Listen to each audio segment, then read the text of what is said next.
to conform to 4 years for commissioner terms and 5 years for the mayor term. But you can do what you want to do. You can go forward with it or direct us to do something different. And I put a chart in here. It's supposed to be in here.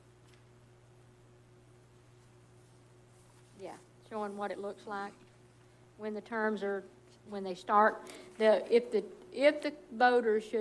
this proposed charter amendment should go on the ballot for November, and it is approved by the voters,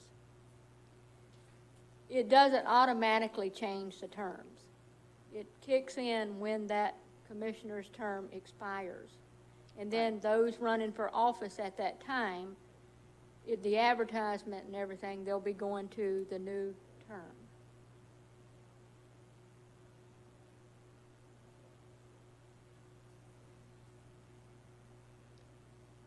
So it looks like every third year we get a break. Yes. I've got a quick question. Now, there is let's see. Commissioner Doubtford has a question. Okay. Can you hear me? Sound up.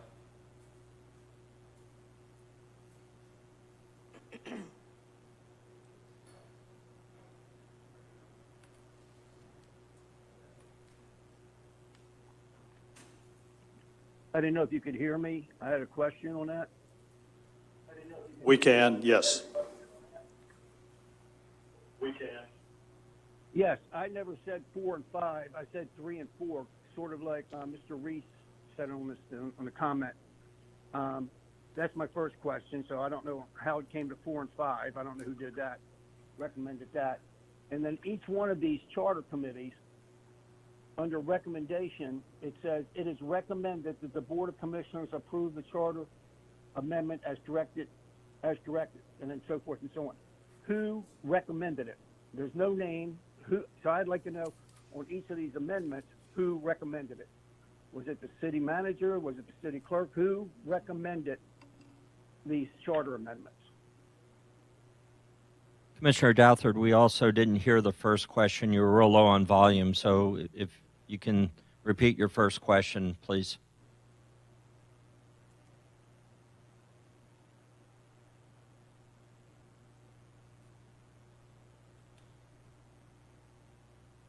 Commissioner Douthard? Can you hear me? Can you hear me? You're real low. You started out real good. I don't know if you're talking through a phone or. Okay. Yes, I am. My Okay. question is, who recommended 4 and 5 years? What I recommended was 3 and 4 years. So I don't know who changed it because that was not my recommendation. And my second question is, on every one of these charters, under the recommendation portion, it says it is recommended that the Board of Commissioners approve the proposed charter amendments. Who is recommending to approve this? There's no name, there's no nothing, no committee, no nothing. I would like to know, was it the city manager who approved it? Was it the city clerk is recommending? Who's recommending that we approve this? I think he's talking about the 4 years. I think it was mentioned at the agenda setting meeting, something about 4 years. But we can change it back to the 3 and the 3 years. So it's whatever you want to do. Mayor, if I may, Yes, please. I wouldn't mind seeing a chart like the one you have at the bottom of page 25 that shows 3-year terms for commissioners and 4 years for mayor, and also 4 years for commissioners and 5 for mayor. Because as I'm looking at this, and if you extend it out, it looks like we're going to have a year where we're just voting in a mayor. The next year, we're voting in commissioners for District 3 and 4. The next year, we're voting in commissioners for 1 and 2. Then we have a bye year. And then I don't know how it continues on. So I can do that. it may make more sense if we could have 2 bye years and just have 2 elections for, all 5, like we do now, rather than 3 elections if we you know what I'm saying? Yes, ma'am. And also, I had to physically draw lines on this thing to figure out where some of these X's went. Yeah, So maybe you better I will do that. do that too. But Yeah. that way we can compare the two and see, I mean, part of this isn't just continuity of leadership. I think part of it is we can't have an election every year, and I don't want elections that often, and I know they're very costly to us, so. I'll play with that. I can bring this back at another time, that one. I mean, it doesn't have to go on the November ballot, but we can, if it's something the commission would like to Well, do, we can discuss this the next time and okay. We can move talk it about it on. at first Just, reading. you know, we can make it part of our meeting in 2 weeks from now, Yes, ma'am. assuming you can make that chart so I can get just a little better idea Yes, ma'am. of the pattern. That'll work. And I'm assuming, Clerk Von Blargen, that you're the one recommending this since you're the author of the memo. Yes. Okay, Yes, ma'am. okay. Okay, the next topic for discussion, letter D. Will the clerk please read the item? Let me see, make sure I didn't skip one. We talked about the runoffs. Where's my, let's see what page I'm on. 31, page 31. My packet is loose. Okay. This one was brought up at the agenda setting meeting in May. Proposed charter amendment removing a portion of the charter provision regarding independent audit. And because the Florida statutes also have a procedure in there, sort of guides it and how they're established and members. So at the recommendation at the agenda setting meeting, we prepared this where it talks about the independent audit in the city charter and lined out the section that would conflict with the Florida statutes. It's page 31. I had it all lined out, but when it went to, it made more sense to change just part of that section. Yeah. Or you can leave it in there. Mayor, if I may, since I'm the one Yes, that found yes, this and yes, thought it please. was kind of crazy that our charter would be against Florida statutes. Right. Why don't we just take out anything that we have in our statute or in our charter that is against Florida statute, in this case 218.391, has a completely different process that's dictated to us. So let's clean this charter up while we find these errors as we go. Yes. This was one that did not come out of the charter committee, but it'd be crazy to keep something in our charter that's illegal. Yeah, and I think that's what this is doing, right? It's striking the Board of Commissioners may, without requiring competitive bids, designate such accountant or firm for a designated period not to exceed 3 years. So all we're doing is striking language that should not be in there, as I understand it, correct? Yes. That's exactly right. Okay, The red line. yes. Next topic for discussion is letter E. Mr. Pierce, will you read the next item, please? I'm sorry. Okay.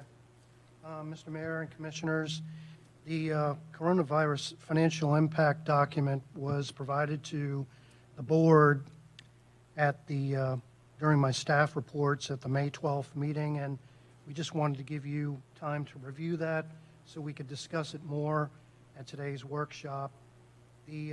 Since the original document, which you do have, again, and that was in your packet, we did provide more information on May 15th. I did send a detailed spreadsheet listing the COVID-19 salaries and wages and benefits that were calculated based on the staff that was essential by fund. And also, in the original document, we included narratives, which include options for each fund to consider due to the loss of revenue and the increased expenditures. As an extension to this, I included in your packet the capital breakout of capital projects that can possibly be frozen or placed on hold. This document right here that was in your packet. Yep. Right. That can be placed on hold or at a later, or taken off hold at a later time.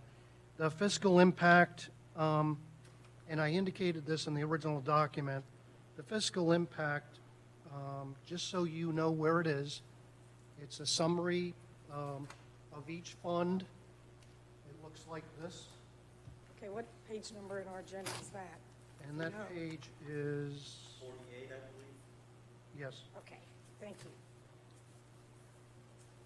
And also, I wanted to give you an update of the Public Assistance FEMA grant. And we did put an application in for the Public Assistance Grant for the COVID-19. And they are now asking us for additional information, which we will hope to provide by the end of this week. And I would like to refer back to this summary.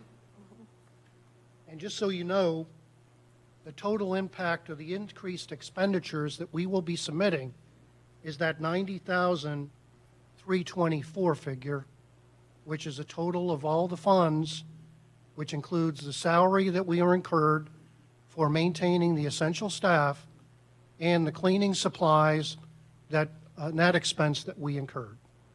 So we will include all the documents that to support this figure. There is a deadline of June 6th, but we don't want to wait that long. We want to submit it right away.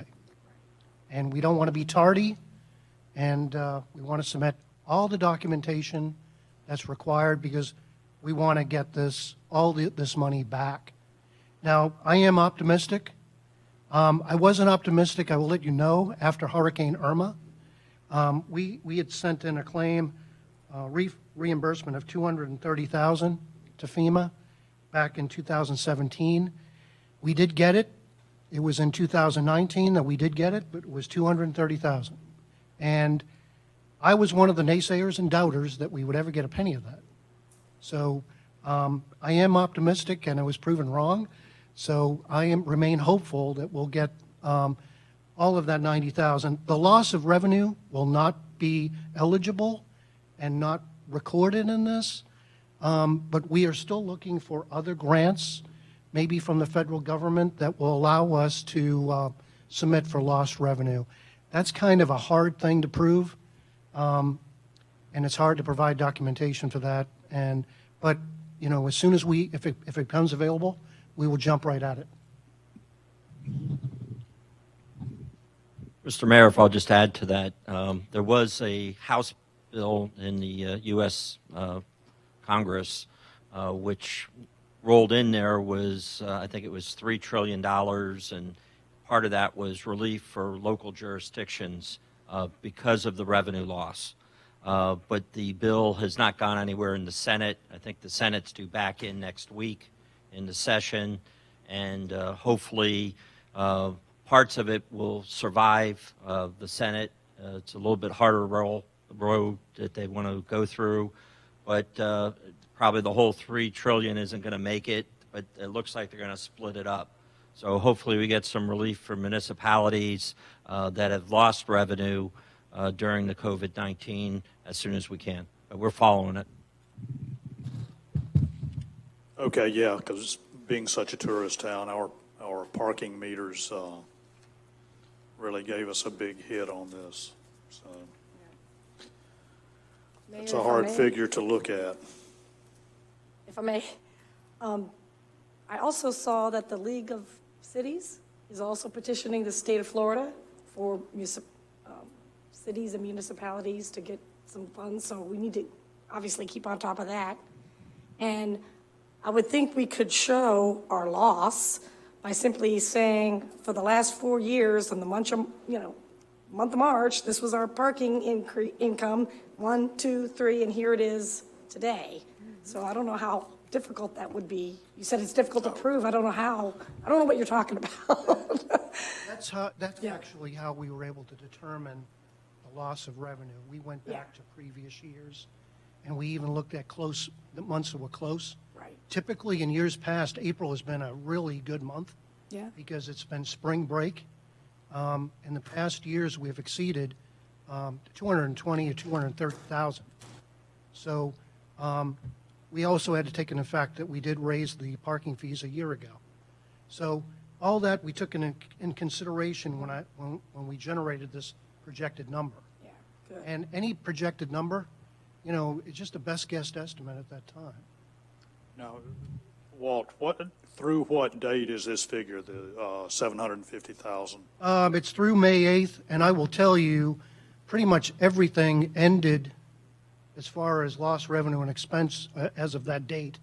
We've basically received, Donna in my office pretty much makes copies of me of any payments that are COVID-19 related, and we've only seen 1 or 2 beyond this analysis. So I was kind of concerned that after this analysis that there would be more or significantly more, but there hasn't. And so this is really pretty much a true figure of what we're going to be asking for reimbursement. Well, it certainly says why we need to develop new revenue streams. We got hammered on this one. Mr. Mayor, if I may, this kind of harkens back to something I've been talking about for a while.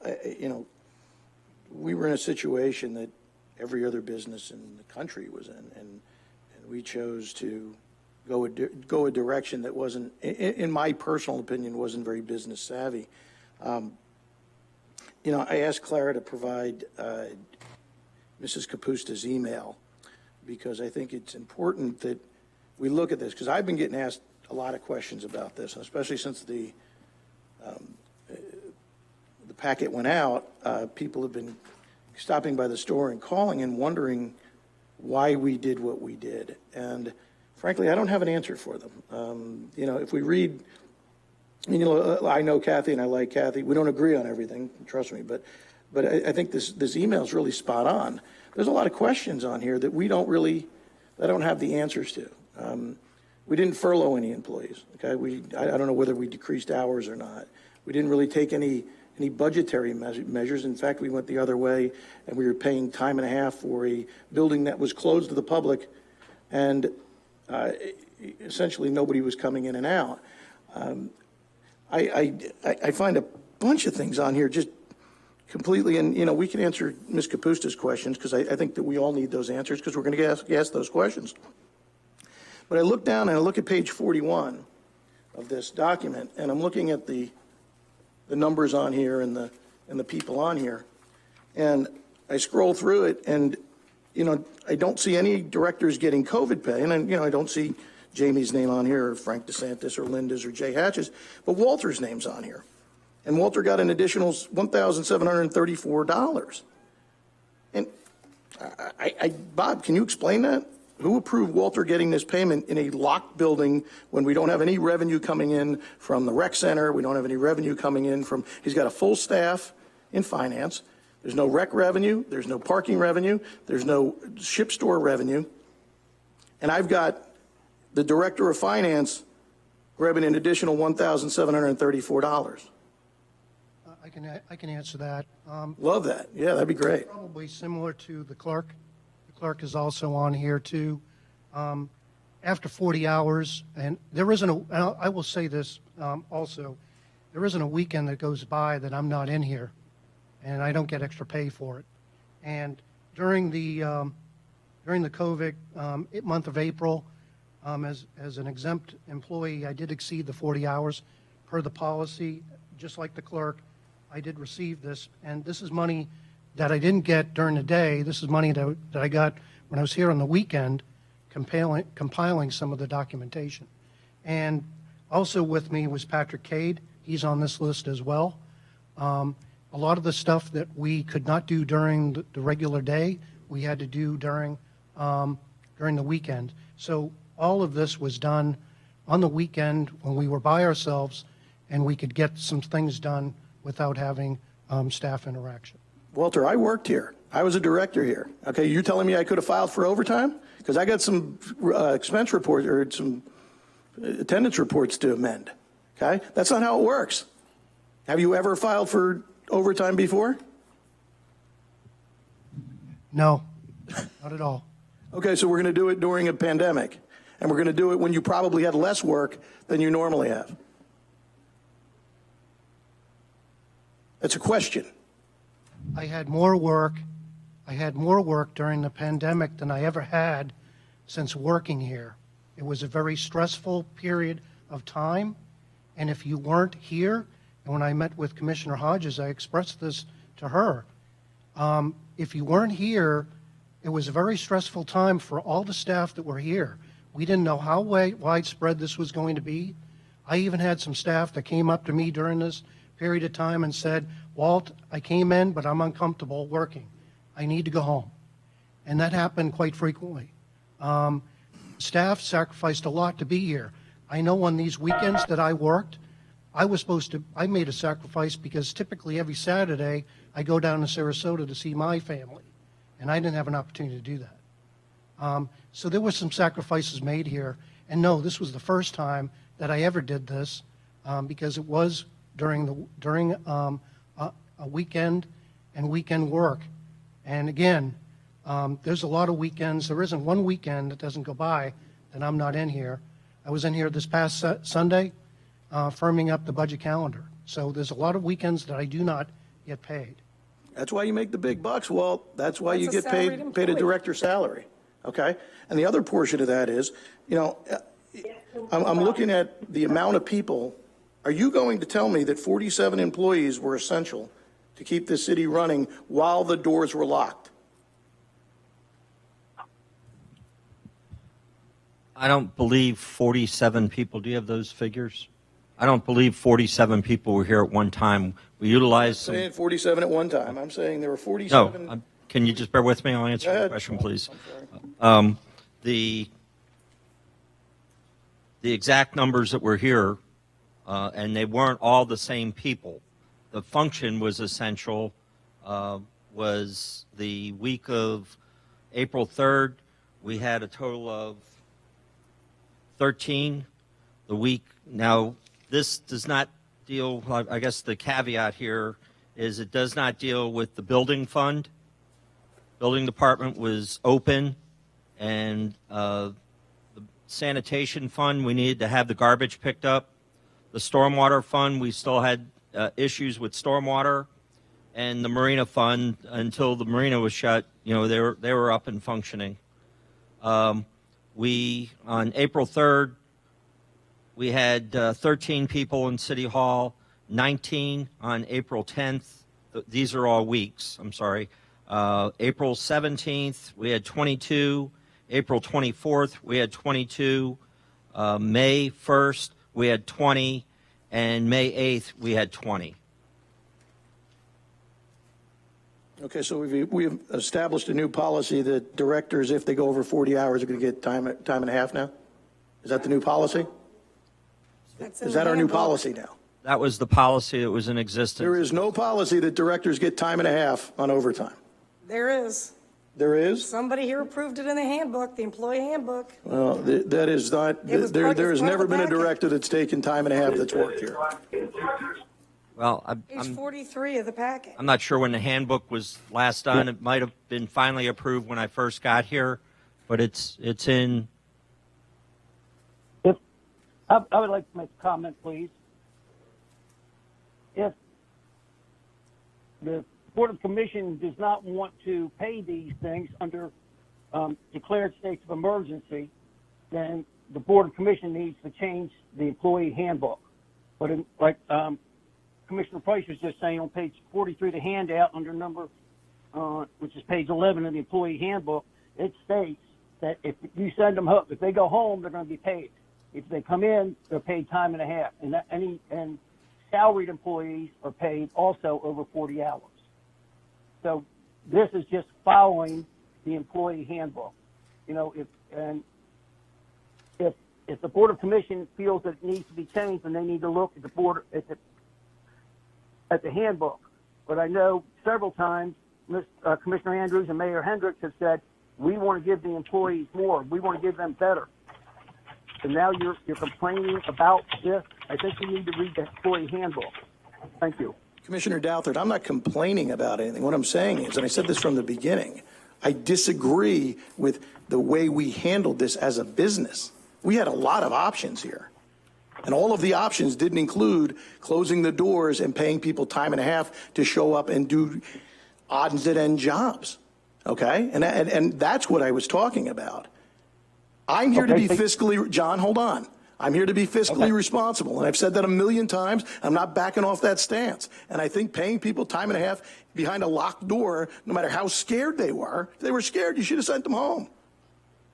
But to watch a director when no other director has taken time and a half since I don't know when, to sit here and take time and a half in front of us and present us a document like that, yeah, I've got to question that, John. I'm sorry. Whether it's in the handbook or not, I got to question it. And yes, we probably should change that. You're right. Look at the employee handbook and go through it page by page and correct that like we did the our workbook for the commissioners. That's what we need to do to change these things if we don't agree with them. Correct. And I hope going forward that we actually adopt the employee handbook and we actually work through it and go word by word from it, because we haven't done that in the past. So that's my goal too. Thank you. I'm not, John, I'm not mad at you. I'm looking at these numbers and looking at declining revenues and saying, this isn't a sustainable business. Now what do? We just hope that the government gives us money? Our budget's going to be completely off. And while we're on that subject, since we're having so much fun, let's look at page 54 real quick. I want to point something out because, if you guys listen to me one last time for the rest of the year, listen to me on this. It's the Marina Fund, okay? So let's look at the second column, fiscal year 2020 year to date, through 3/31/20. So 3/31/20, for anybody that doesn't know, marks the middle of the fiscal year, okay? It starts on October 1st, goes to September 30th, okay? So 3/31/20 would be 6 months in. Look at our revenue number for that. Look down, and you can even include the other odds and ends, but 1054, okay? 6 months, just for the heck of it, times it by 2. You're looking at 2.1 million. When we did our thing that we're going to talk about next, we were doing 2.6 million. So my question, obviously, at this point is, do we stand by? I mean, I see there's an adjustment on the number. And our original goal was 2.6 million, but we're going to be off by $500,000 in revenue. Is there something, Walter, is there any reason for such poor revenue numbers at the Marina in the first half? Yes, at the bottom, the events that were canceled that impacted income are listed there, and because of that, there was decrease in fuel sales. Walter, you just stepped on your foot, because the King of the Beach did occur during the first half of the year. Occurred in November. The Wild West tournament occurred in the first half of the year. In fact, the second half of the year, they're not having the King of the Beach, and they're not having the Wild West tournament. And, oh, by the way, fuel prices have plummeted. So we're not going to be able to make the revenue we wanted to.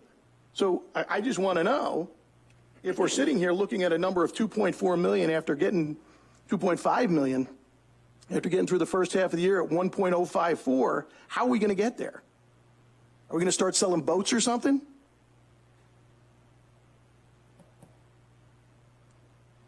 And correct me if I'm wrong, we did that $50,000 forensic examination to improve the financial situation of the Marina, correct?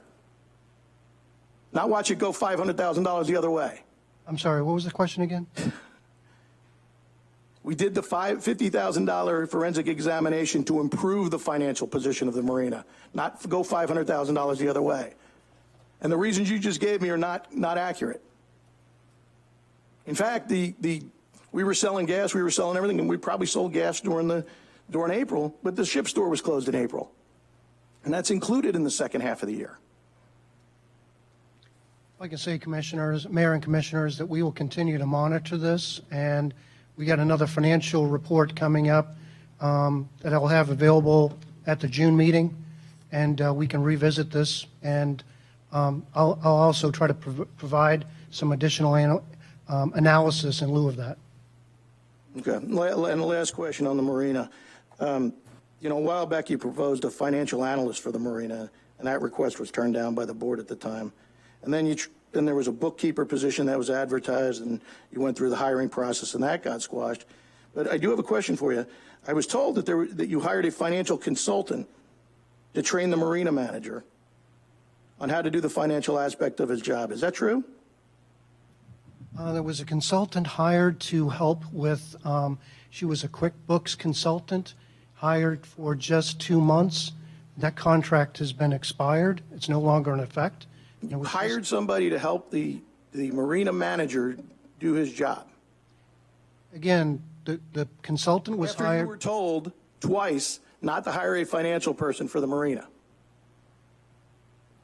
It was the manager who asked and put together a request for a consultant to help with QuickBooks to make needed changes in that was desperately needed to improve the bookkeeping, and that is one of the things that was recommended.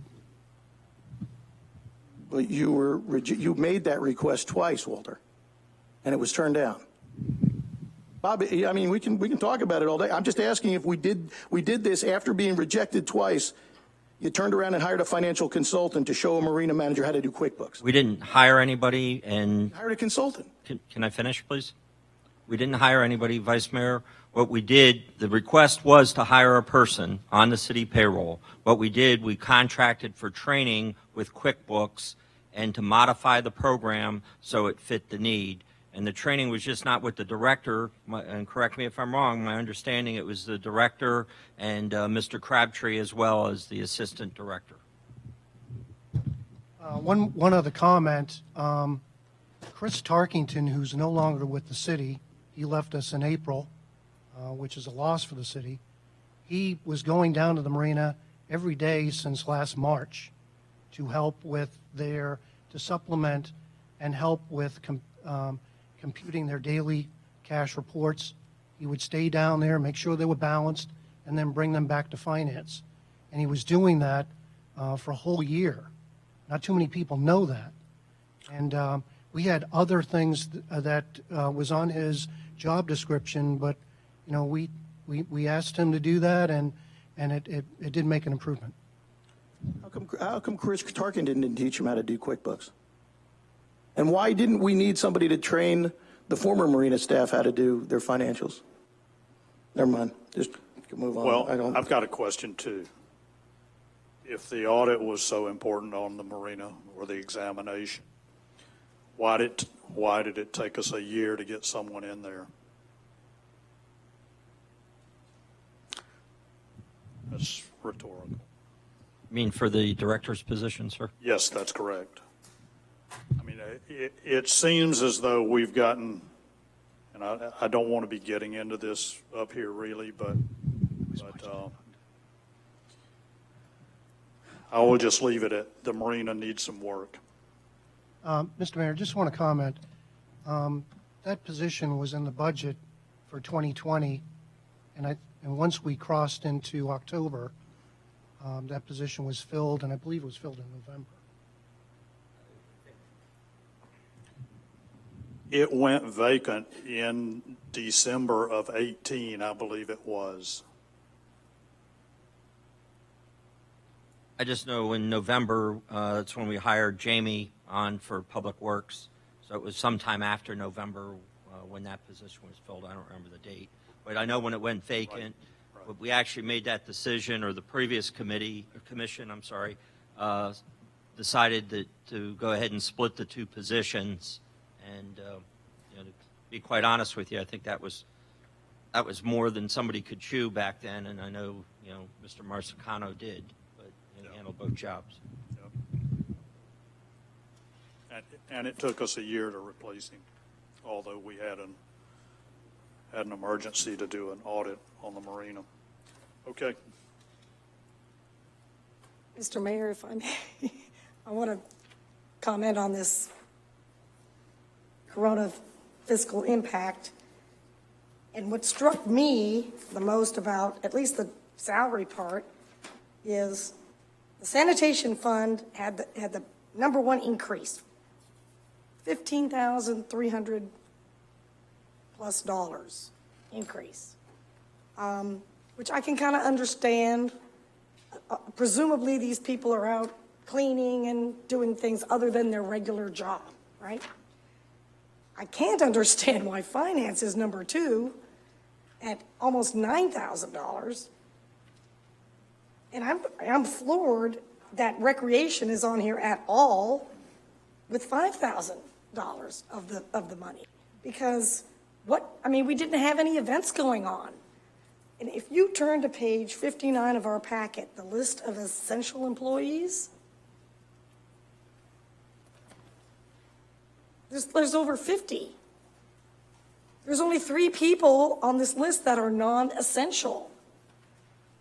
So I guess my question is, Commissioner, I can explain the who finance. determines who is essential or not?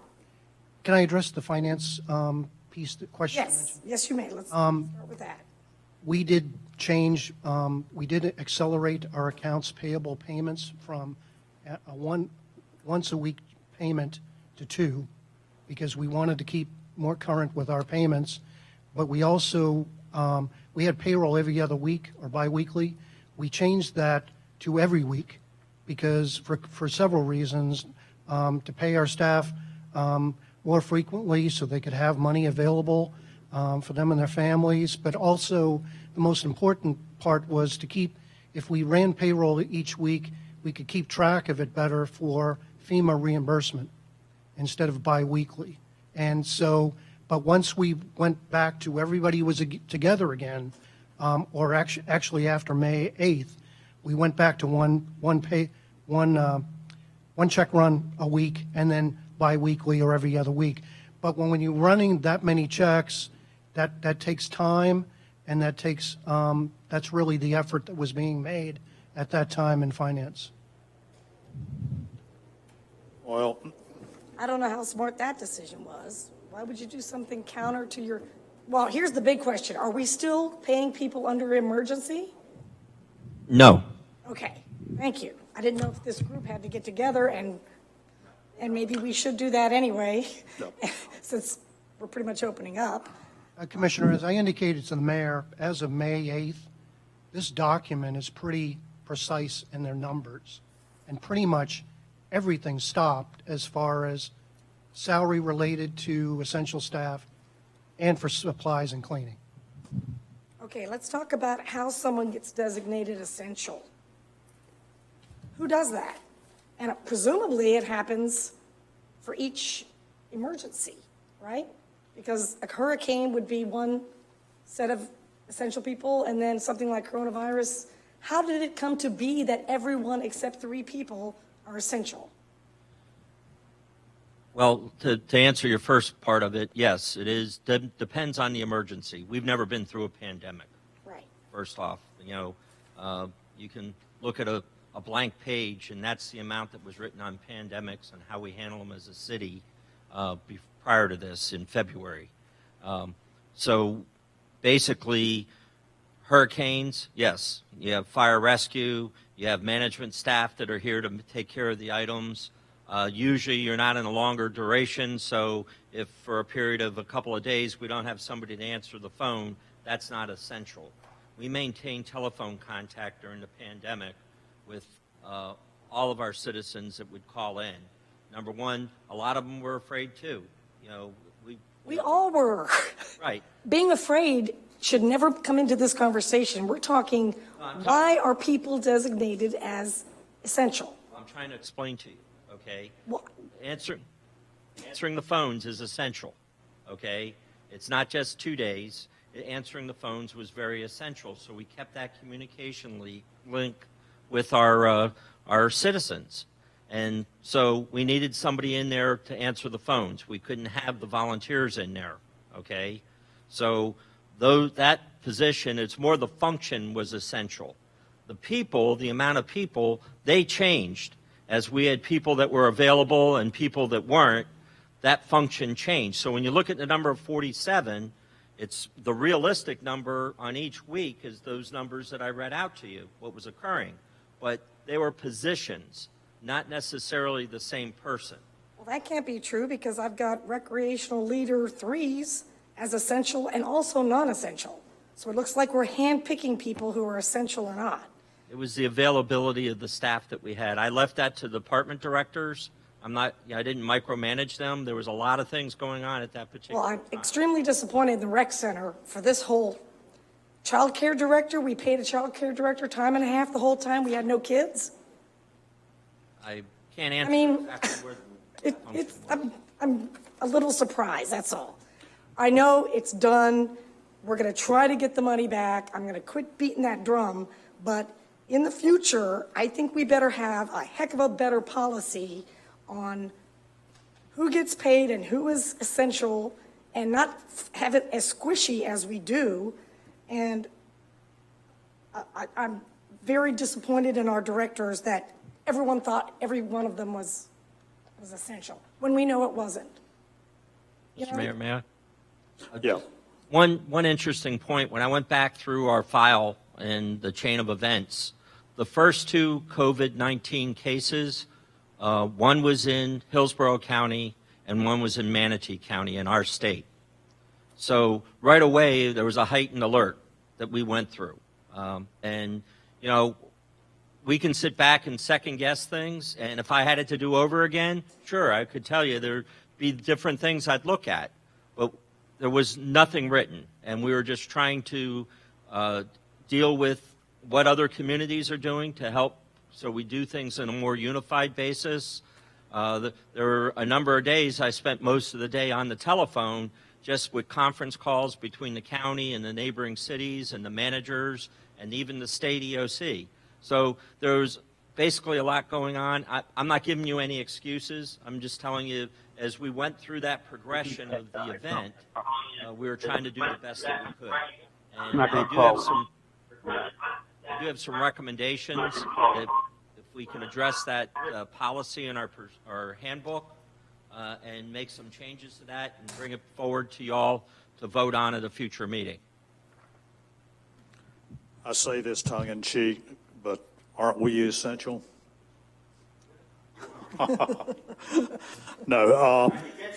Well. Hey, wait a minute, I didn't get paid time and a half, darn it. And we were here during the height of that. Well, what we need to do really is fix this so that it doesn't happen again. And I think this actually was set up for if we have a hurricane and we need to get crews back in here to clean up the city or, It didn't you know, even or a make sense for a tornado hurricane. or something. But at that, we don't need the entire crew back. Let's face it, on this pandemic, if you're laid off for the duration, which many people were, you get $275 a week from the state, and you get another $600 a week from the federal government. So you're getting $875 a week unemployed. So I feel for all the people. I'm sorry they got laid off, but I could probably live pretty well on that. I'll get rocks thrown at me for that one. Okay. The next topic for discussion is letter F. Will the clerk please read the item?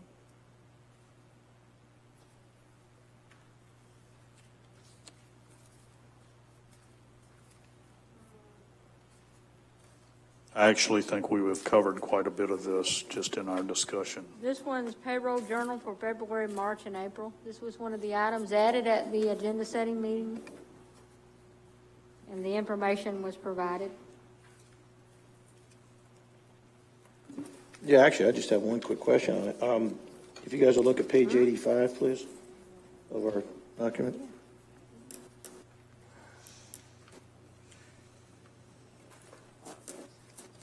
I'm just shocked. I'm sitting here looking at 4 paychecks in the month of April to Darrell O'Neill. And Mr. City Manager, when this question was posed to you a few months back, you said multiple times to me that after the chief was under investigation and he was suspended back in February, you said, you know, after you let him agree to retire, and which I think was insane because he had multiple infractions in his personnel file, including state of Florida finding him guilty of corruptly abusing his position. But instead of firing him, you let him resign at a hefty taxpayer expense. But you sat here twice on this dais and said, we are no longer paying the fire chief. You said this in February and March. These are your words and not mine, okay? We are no longer paying the fire chief. And then I look at this, and he received 4 checks on April 3rd, 10th, 17th, and 20th of 2020, okay? Sir. Is he still getting paid in May now, or no? The difference in what I said, you forgot the last part of it, sir, with all due respect. He is not getting paid a salary from us. He is working off his vacation time and his sick leave time. And that was the statement that I made. And That's not the statement that you made. You said he's net getting paid by the city. That's exactly the statement that you made. Oh, gosh. All right, go ahead. but that was the situation. And there were some other avenues in there that I'm not at liberty to discuss right here, but I'd be more than happy to discuss with you in private. Just Don't talk in private, Bob. You can talk in front of me in the sunshine. That's what we do. I'm not going to deal with personnel issues in the sunshine, sir. But we dealt with legal issues that I can't discuss right now.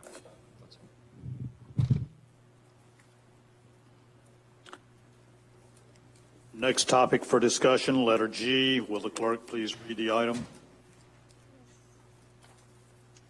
This is correction of press release regarding recent marina audit.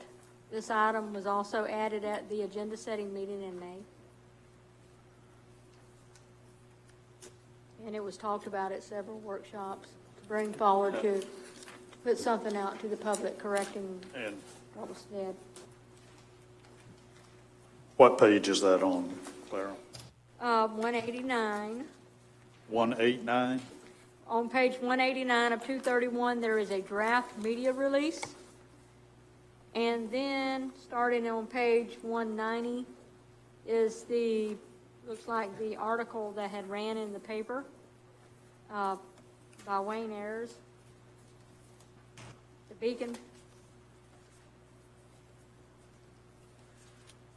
Do we not have the actual report, the Yes, didn't you make a copy of that? the press release? I think she put it out. Yes. Okay, we do have it. It is a separate, it was Okay. given to us, Okay. yes. You guys do have it. It should be in the I do not, additional file there. unless it's in. And this was just my first stab at what I thought collectively were our concerns. Definitely take, you know. No, I Not, yeah, no, first off, I mean, Mr. Mayor, if you don't mind me starting, I got a bunch of things to say on this. This has kind of been my baby for a long time here. Commissioner Price, thank you. I mean, thank you for spending that kind of time putting this together. You know, having somebody with your legal and writing skills is a pretty huge advantage for us, so thank you. But, you know, I think if we're really going to correct this, I think we need to dissect it, okay? And we need to look at this thing and find out exactly what went on here so that we can formulate a plan so that, you know, a resident doesn't write in saying, oh, we're trying to pull something over on somebody. That's not what this is. This is, you know, and like I said, I'm going to take it word for word and just kind of walk down it. And, you know, it's not a very long article, so give me a few minutes on this. But I don't think, you know, that we should write this. I think I fully believe that the retraction, okay, and subsequent apology needs to be written by the person who made this horrible gaffe because he's still on staff. You know, I also think he owes us an explanation on why he would put out such a malicious, erroneous report. And you'll see what I mean by the end. Well, let's start at the beginning. Look at the title. Deer Beach officials receive report on marina audit. I know.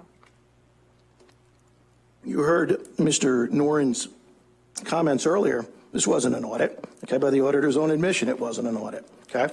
The next line, following a detailed examination, da-da-da-da-da, it was presented to the board on Tuesday, January 22nd. And so my question is that actually accurate? Walter, did you get this on the 22nd of January, or when did you get this? I can't recall right now, Commissioner. Okay, well, I'm going to tell you because I got the first NDA you signed here, and I think you guys got a copy of it on October 31st, 2018. Okay? And you guys can take a look at this, and Mr. Mayor, if you don't mind, I'd like everybody just to read it real quick. It's one quick paragraph. You have it? They're different ones, yeah.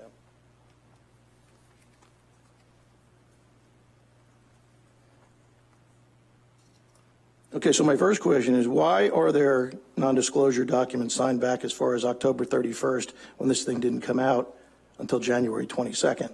Okay? But when you read this document, it scares me. Okay? Read the first line. I'm going to receive and acknowledge that I've been provided the City of Madeira Beach fraud examination report on October 31st, 2018. I guess I missed the memo, okay, because obviously it's not an audit.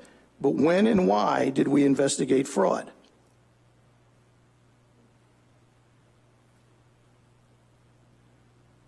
All right, hold that thought for a second, okay? I will keep the contents and information confidential as it will allow me for appropriate staff to respond accordingly, okay? What staff, Walter, do you know what staff had to respond to this? To the fraud audit? Commissioner, I really don't recall, and if that's coming from the former city manager, I'm not aware of that. Oh, no, you signed it. It's your signature. Is that the disclosure? It's a NDA, a non-disclosure. You received a copy of a fraud examination on October 31st, 2018. Okay. Now, the public was never told about a fraud examination. Do you know about a fraud I examination? don't understand why, I didn't write that, Commissioner, and I don't understand the That's difference. not the question. I'm asking you, did you see a fraud examination? I saw a forensic examination. Okay, on October 31st, you saw a forensic examination. Okay. And we were informed not to say anything. Right, and that's great. The rest of this document go, oh, it's subject to public records law, but if you say anything, you're in trouble. Okay, it's a gross neglect of duties and this and the other. I don't understand that. How can it be a public record and be subject to Commissioner, gross I didn't understand dereliction? it either. I just was, You just signed it. I was informed that we were providing this and we had to sign that document. Okay, you're a charter officer. Bob doesn't tell you to sign anything. You sign what, Commissioner, I wasn't totally thrilled about signing that, but I signed it. why didn't you tell your bosses? The city manager was right there when we signed that. And did you sign them in front of the Board of Commissioners? I signed it in front of the city manager at the time. Okay. So you signed a fraud examination. Okay, so well, that answers my next question. I was going to ask you. Forensic examination. Walter, it's right here. It says fraud. Fraud in big letters. Fraud. Fraud. Okay? So we're going to get to that in a minute because I think that's part of what we're going to go to next. So here's an easy question for you.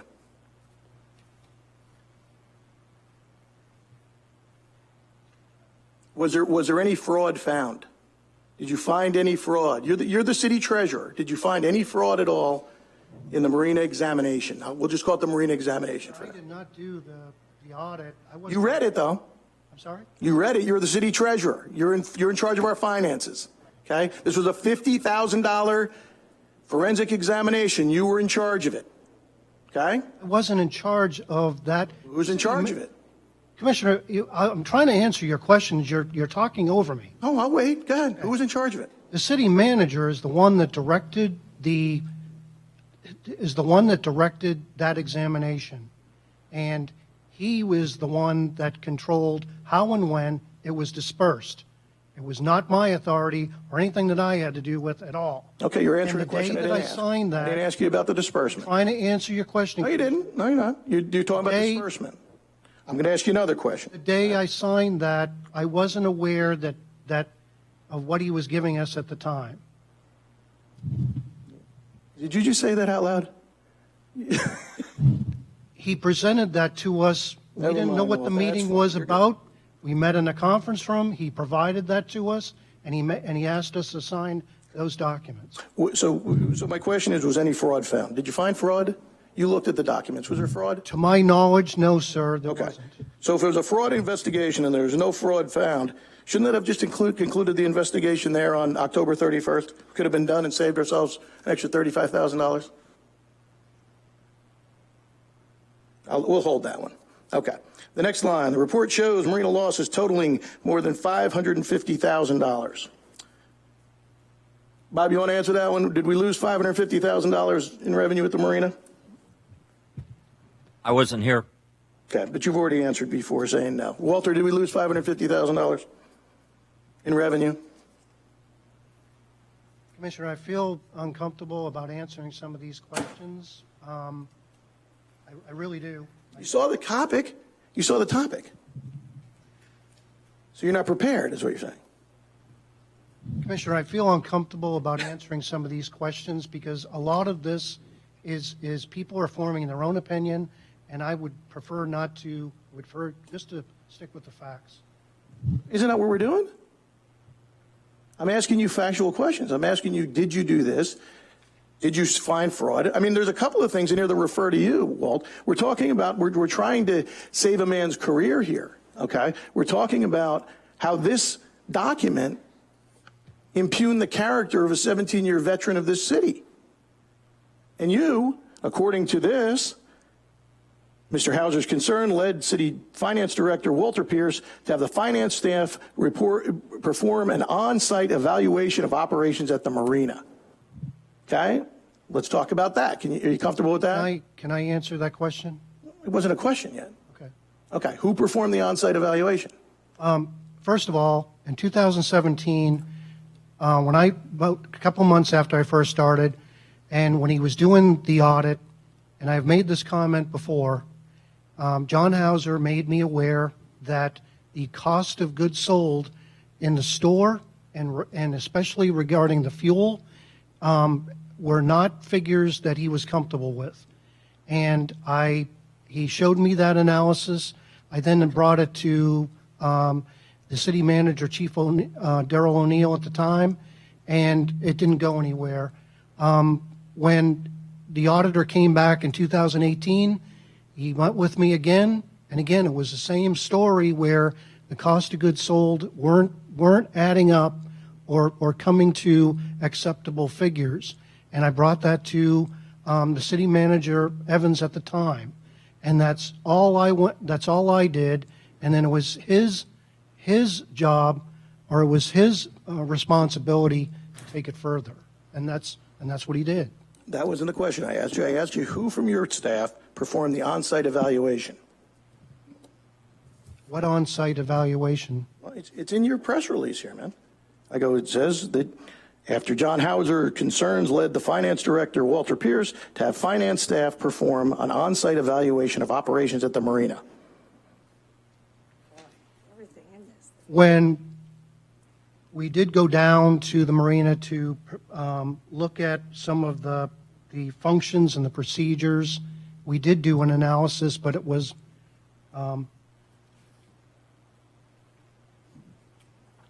and we did do an analysis at the time, and some of the procedure, we tried to change some of the procedures to make improvements between those figures that were shared between finance and the marina. That doesn't sound fraudulent, though, does it? I'm sorry? That doesn't sound fraudulent. No. Okay, so your staff didn't come back and say, oh, there's fraud going on here, and you ran to Jonathan Evans and said, we need to do a fraud examination, correct?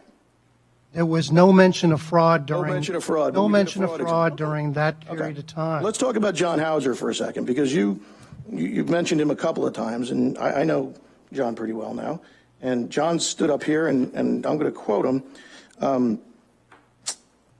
Well, first off, in the Beach Beacon on September 12, 2018, you were quoted as saying the audit was done at the insistence of Mr. Hauser. Okay? Now I'm going to ask you politely, because you know I know John, and John has stood at this podium a couple of times, and he certainly didn't insist on anything, but did Mr. Hauser really insist? And if he insisted, why didn't we do it immediately? Why didn't you do it when? Again, as I indicated before, 2017, amongst other concerns, John Hauser mentioned to me that his analysis of some of the figures that he was looking at as far as cost of goods sold in the store and the fuel weren't added up or weren't acceptable. Okay, but I'm quoting you. You That's said the he discussion insisted that we had. We insisted, he insisted we do an audit. I don't believe there was an insistence. No, he didn't insist anything. He was only bringing up the problem or the issue to us. He didn't strongly recommend any of that at all. Really? He was Okay. waiting for But you- but- feedback. He was waiting for feedback from management. Huh. Because I'll tell you what, in this press release, it kind of says that John Hauser basically is the catalyst for the whole thing. I mean, wouldn't you agree if you read the press release? It would be that John Hauser told you that things were awry and we had to go get something John done. Hauser in 2017, when he was doing the audit, that he brought this to my Understand. attention You've already along with explained that. You're some good. other things, and then he brought it up again when he was doing the audit in 2018. Right, and in the same Beach Beacon article, you said, quote, he recommended a complete forensic audit to drill down, okay? And when we had Mr. Hauser up here, he stood in front of the board, and I quote, I thought there was a communication problem between finance and the marina, and then it morphed into this, end quote, okay? Now, that sure doesn't sound like somebody being insistent on a $50,000 complete forensic audit that we had to drill down on, right? Okay, we're just going through the thing here. All right, back to the presser here. Let's see. Okay, finance staff, we did that. What did they find? So was there ever really a report from your staff after their on-site evaluation, or is that just from your staff when they did the on-site evaluation of the marina? It was an oral communication. Oral communication, and then you went back to the city manager and said you saw some things, but you did not use the word fraud, right? No, I didn't use the word fraud. I did raise some other concerns which validated what the auditor was telling me. Okay, all right. Now, by the way, I still don't remember a meeting where the board ever approved an initial fraud examination of the marina. I wasn't on the board then. Maybe Commissioner Hodges or Commissioner Douthert remembers the first $15,000 being approved. I do not. So you didn't see any fraud. Serious examination. Okay. All right, so let's talk about Glenn Gilliard here real quick. So according to Glenn Gilliard, former deputy sheriff, the major discrepancies were attributed to a lack of training, mismanagement, negligence, but in his opinion, they didn't rise to the level of criminal activity. Okay. Now, I don't know why a former deputy sheriff's professional opinion on training, management, and negligence of a marina are relevant here, but I do respect the deputy's opinion in the fact that he said they did not rise to criminal activity. So when he said this, why didn't it stop right there? So the fraud examination should have been over, and we should have been done. There was no fraud. There was no criminal activity. There was no fraud.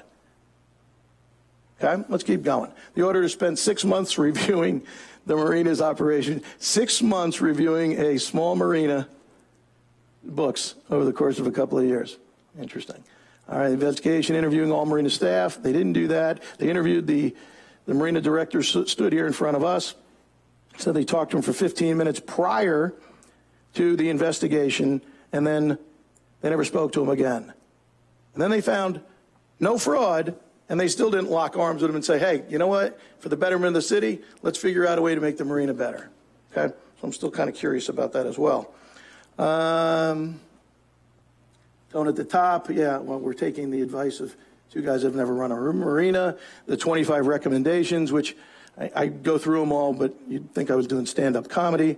Total cost of the audit was $50,000. Oh, yeah, the 25 recommendations, one of them was removing all fuel discounts, correct? At the time? No.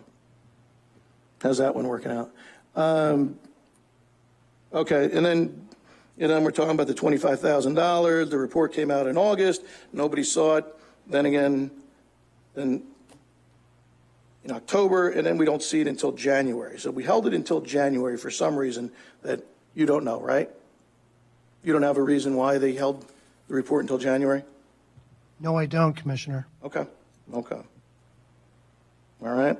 And then they came back and asked for more money. The only person that dissented was Commissioner Hodges, I remember, and she actually asked a very intelligent question, like, what is the money for? And, whoa, nobody knew, right? But maybe the funniest line in this whole thing is, of that cost, approximately $27,000 has been recouped for the overpayment to a vendor and reimbursed back to the city. Let's leave out the fact that the overpayment was to a well-established fuel vendor with a long history with the city, and my guess, even if they cashed it, would have given us credit for it. Forget that.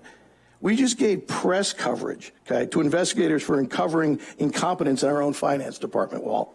I mean, basically, we're saying we were too stupid to figure out that we double paid somebody, that we had to pay somebody $50,000 to find it. I can't even believe that was written in this thing. Anyway, that's all I really got. I mean, you know, my personal opinion, this press release should have been written in crayon. And anybody who's associated with writing this garbage, we need to kind of find out and be investigated what their agenda was, because everything in here is false. So all I can say is the only retraction that I think we can do, we got to kind of start from scratch and go with what we know. Something to the effect that the city of Madeira Beach conducted a fraud examination of the Madeira Beach Marina, and absolutely no wrongdoing was found. Captain Marsicano is therefore completely exonerated of any perceived wrongdoings that may stem from a fraud marina examination published in January 2019, and I'm sure Commissioner Price can make that sound a whole lot more sexy than I just did. Thank you. Well, the only thing the thing that stands out to me, not the only thing, but is the fact that the report cited lack of training, purchasing policies and procedures, awareness of policies and procedures, and the tone at the top. And it took us a year to get someone in there. Not only did it take us a year, we didn't hire a professional marina manager. So we're back to square one, because we've got someone running the marina that has never run a marina before. In fact, what did our marina manager do before he was managing the marina? He was in charge of our parking department. Okay, thank you. That's all I've got. Thank you.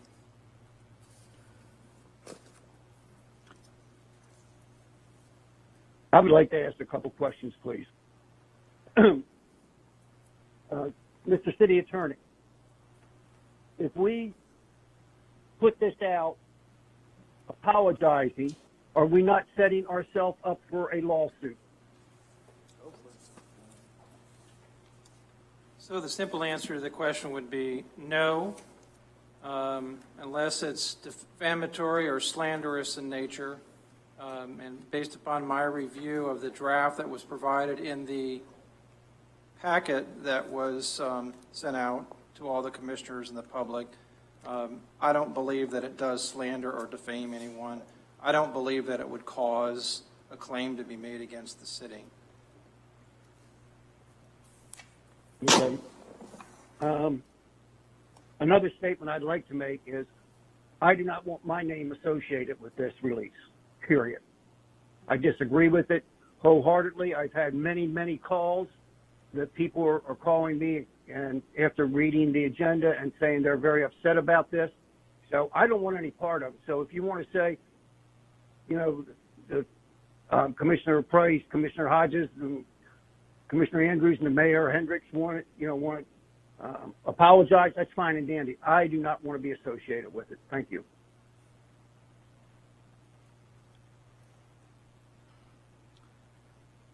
Next topic for discussion, letter H. Will the city clerk please read the item? Yes, sir. Beach Beacon news articles. This is one requested by Commissioner Hodges at the agenda setting meeting in May. Mayor and Commissioners, this isn't my topic or item, but when I did get this and look at it, I did reach out to Commissioner Hodges because she did receive this from, I believe, a constituent in her neighborhood, and I wanted to meet with her, and I did, because I wanted to address some of these. I wasn't aware of some of these articles, but I did want to reach out to her and talk about these. And I think we also, while some of these are reference of articles, they're also providing, someone's opinions. And as the finance director, I just wanted to explain and give the commissioner the facts and clarify, help explain in a summary form regarding some of these as far as, my interpretation and some of the things that I saw on this. And I even indicated to her that if she knows who this person is, I'd be glad to sit down with anybody that has these type of concerns in her neighborhood, and be glad to sit down with them and go over these things. And there were just some things in here that I just wanted to clarify. And I'm giving a copy to, I don't see it's necessary to go over some, we've even talked about some of these things already, but, I just wanted to make sure that the board had a copy of this. And most of these I did address with the commissioner.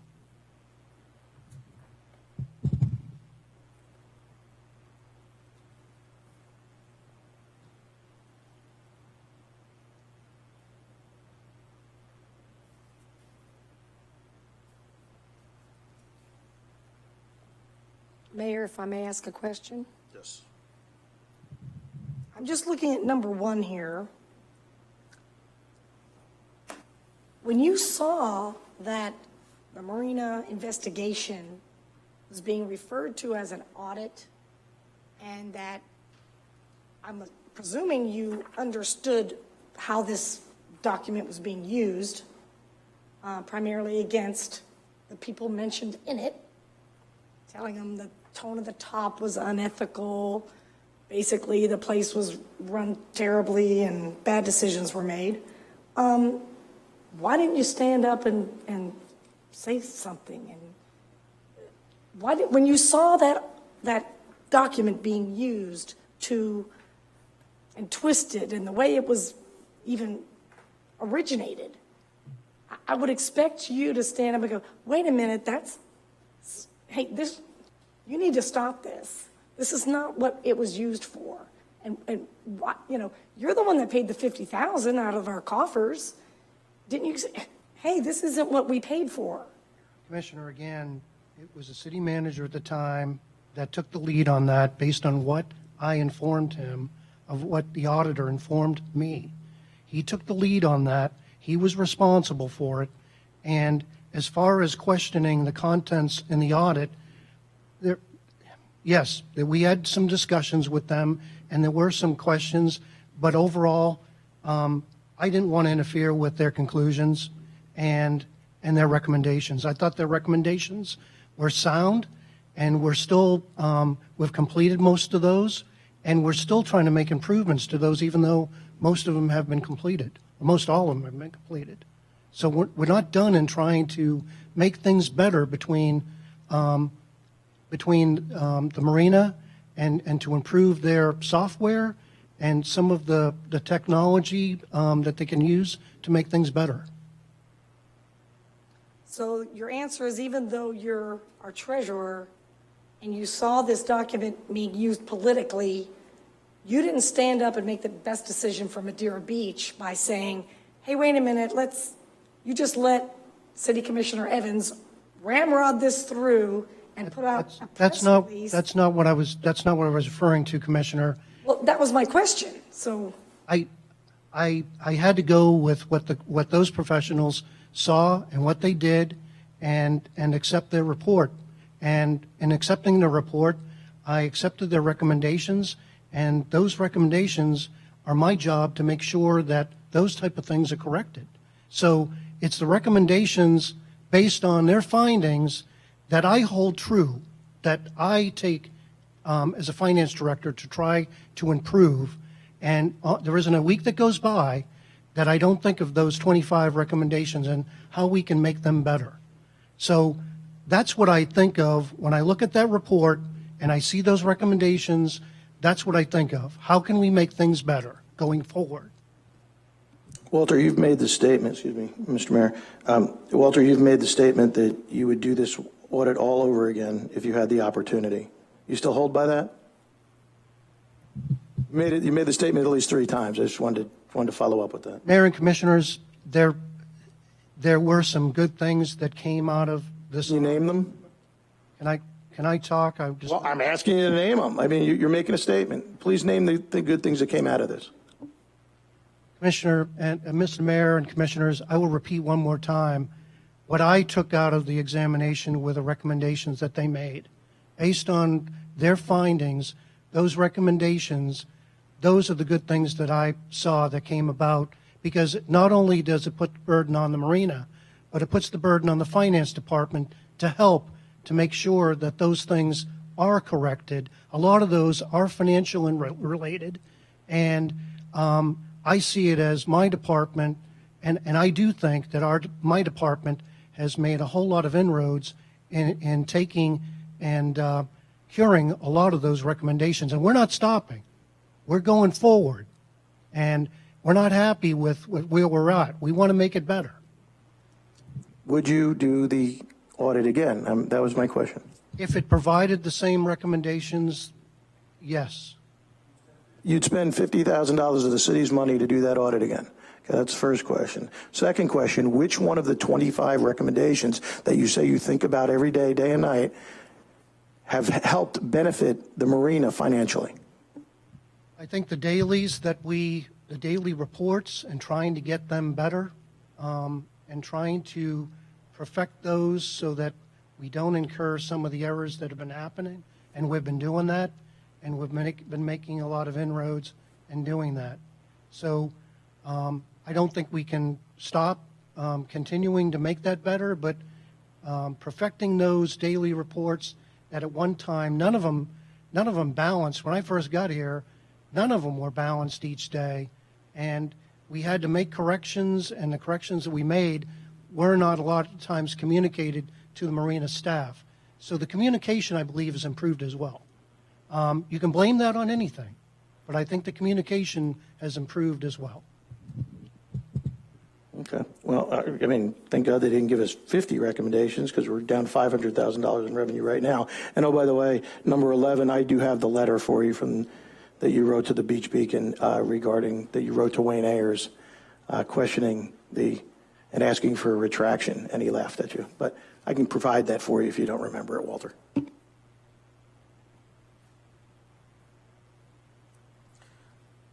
Well, bottom line is, I don't think this was handled well, and that brings us to where we are now, and that is to try to correct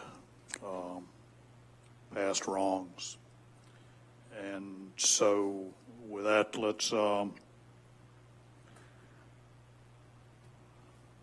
move on to letter I. Will the city manager please read the item? Yes, letter I is the political involvement investigation on 2 incidents. There's a memorandum that's in the packet that I supplied on what my involvement was with these 2 particular incidents. One occurred prior to me being employed here, and the other one I just found out about during this previous election. Mr. Mayor and Commissioners, what I would like to say, this last one, or the latest, pertains to me, and I would like to say that I had a good conversation with the mayor after the last meeting, and I believe that we've decided to move on from this issue. Are there lessons learned? Yes. One thing that I should have done is inform the city manager, and I've already talked to Mr. Daniels about that as well.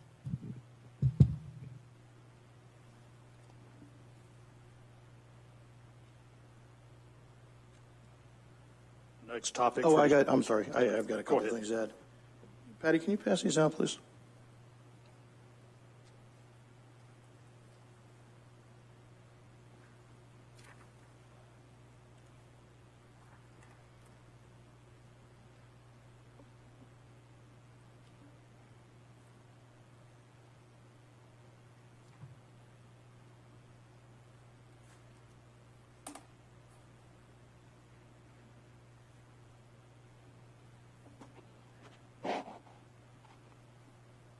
Okay, I'll make this quick. I don't want this to drag on, but, Mr. Daniels, Mr. City Manager, on more than one occasion, you sat here on the dais and you told the board that you'd done a complete investigation on my issue. I brought this to your attention immediately when it happened. I reported it to the former city manager who brushed it off, and I gave you this documentation plus the other emails that were exchanged.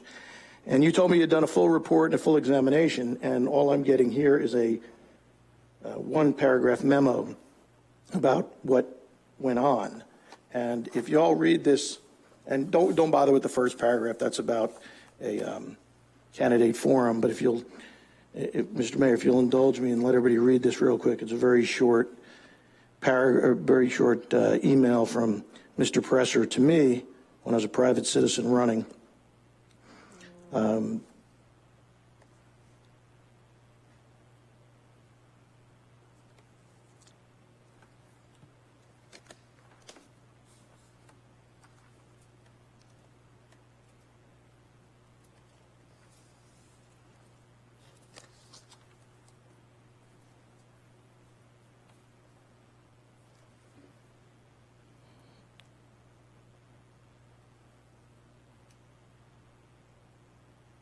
So I provided this, guys, because I didn't want this to be hearsay. I try to stick with the facts, but indisputably, by his own admission, the public information specialist made calls to 3 highly visible resident business owners and event organizers to discuss my campaign message, and all of those occurred during a workday.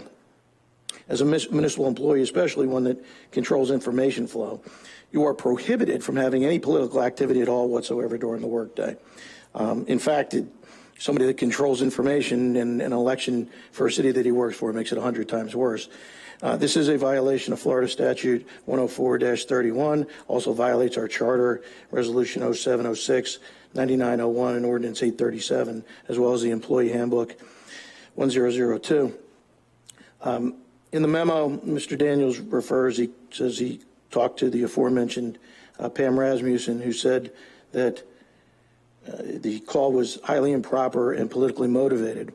As you can see by this email, Mr. Presser also called Amy Verdinsky from the Old Salts Foundation and discussed that political advertisement with her.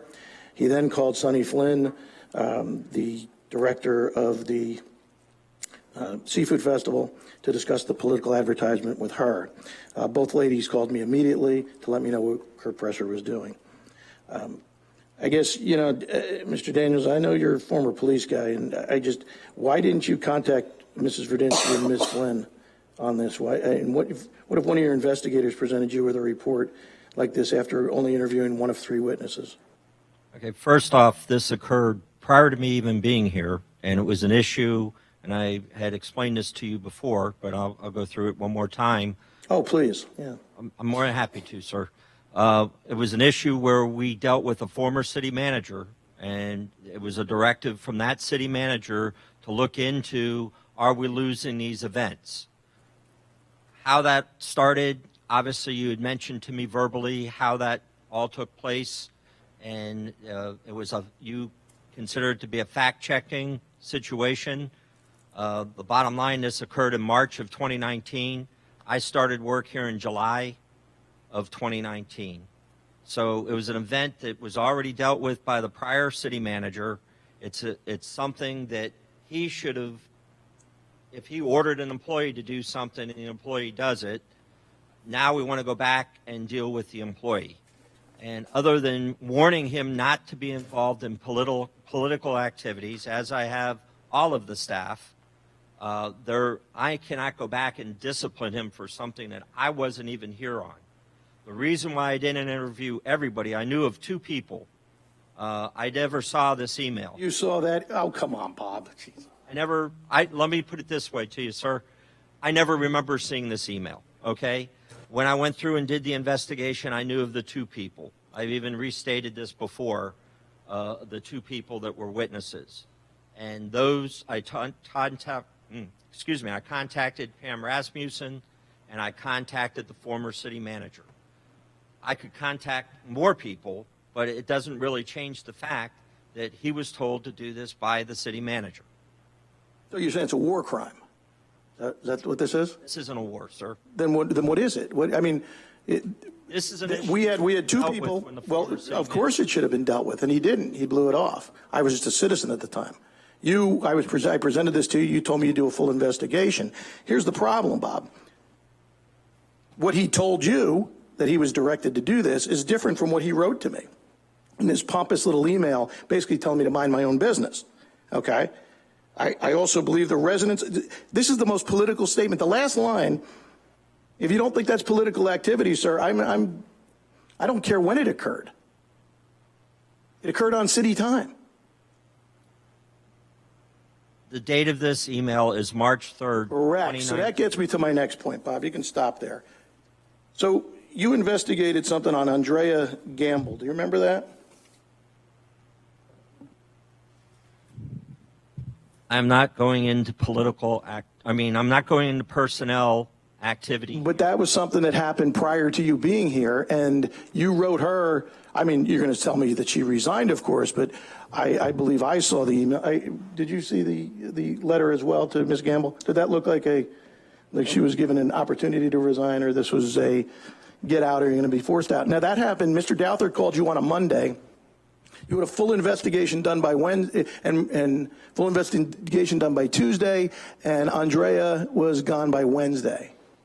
But that happened before you got here, but I guess that played differently to you.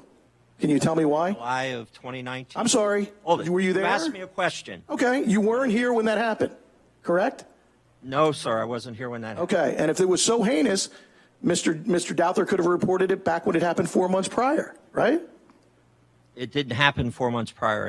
It absolutely did. It happened when the mayor was trying to get rid of Clara. I don't know. You weren't here. That's when it happened, when you weren't here. So don't dig yourself into a hole. I'm just pointing out to you, sir. I'm not digging. If you want me to answer your questions, I'll be more than happy to. Okay, then answer my question. Were you here when it happened? Come on now, guys. One Okay. at a time. There's my question is, were you here when it happened, Bob? No, sir. Okay, then why did you investigate that one? It happened. It was portrayed to me that it happened on July 1st. The document that you refer to was the evidence that was presented to me and the violations that could have occurred. It's called a pre-disciplinary meeting. I wanted to get her side of what those allegations were. And she was free to tell me whatever she wanted to tell me. Instead, she had already written, prior to even meeting with me, she had already written a resignation letter. Can't even listen to this. You are dancing around and going into different circles. This incident, I'm sorry, I'm talking now. This incident happened before you got here. You just used that excuse that you didn't investigate mine because it happened before you got here. Word for word is what you just said. That was on the former city manager.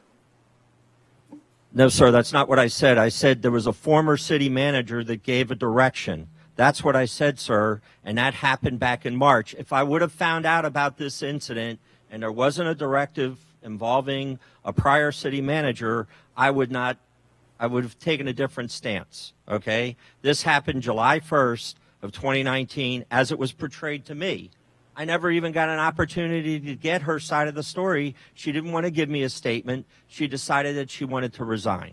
That's because you took whatever Mr. Douther told you and created 11 different points of reasons why you were going to discipline this former clerk. When I read It's right that, here, Bob. I've got it sitting right here. It's very clear. One question. I was shocked when I saw that. Just saying.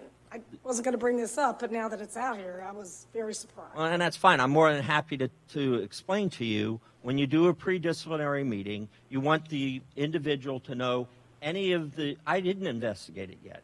That's where I first started. I wanted to get I got the statement from Commissioner Douther, and I wanted to get her statement. It could very easily change, but her to realize the possible ramifications of that investigation. And that's all it was. I asked her several times, are you sure you want to resign? I didn't want her to resign. I wanted to get to the truth. No doubt you wanted her to resign, or you never would have put 11 different policy violations from one phone call from her. I've investigated several. To pile on like I've never seen before. I'm a labor and employment attorney. And I've investigated several cases in my career, both as a manager and as a law enforcement officer, and we were always trained and always told you go with all of the events so you can get answers for each one of them and discount them. But if you're not honest with somebody and you're holding back on what they could be charged with later, I put it all out in the open, and that's what I wanted to do. Did you check with HR before that letter went? Yes.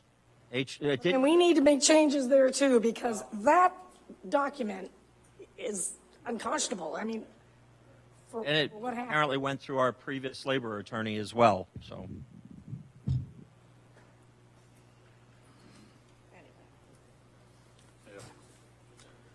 Next topic for discussion, letter J, will the city treasurer please read the item?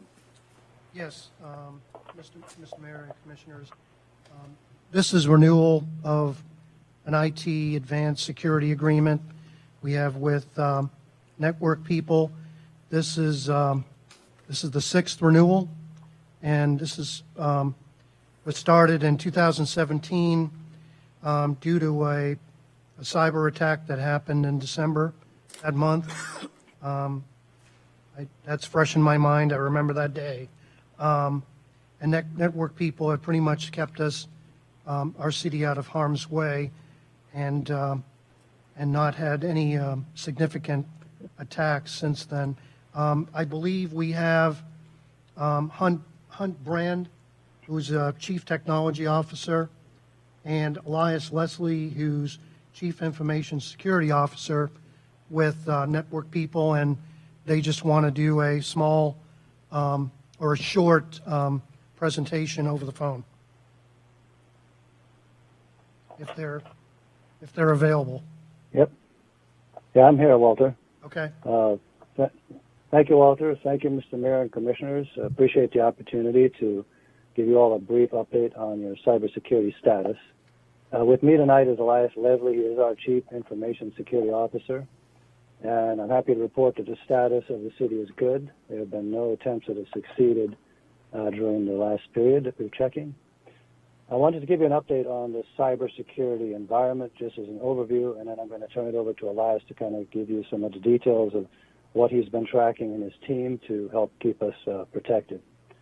Since the COVID-19 occurred, there has been a dramatic increase in cybersecurity issues all over the country and all over the world. The bad guys seem to almost look for problems and then capitalize on that. So it has increased substantially. Also, in the last year, there's been a big uptick in the attacks on municipalities as well. In fact, in 2019, there was a 60% increase in attacks on municipalities. And so the threat is there, it is increasing, and the attackers are getting more and more sophisticated. They use artificial intelligence. They have teams that specialize in certain areas that they attack on. So Elias and his team have to counter that with our own sophisticated tools and our own sophisticated partners. And so we actually partner with some of the best security firms in the world that specialize in vertical protection of different types. And then Elias sort of coordinates that entire system to make sure that we're watching on all fronts and quickly detecting any issues that need a modification.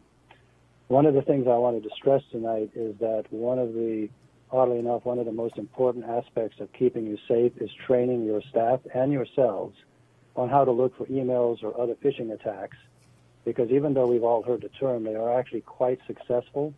And so training and continuous training is a very critical part of maintaining your security.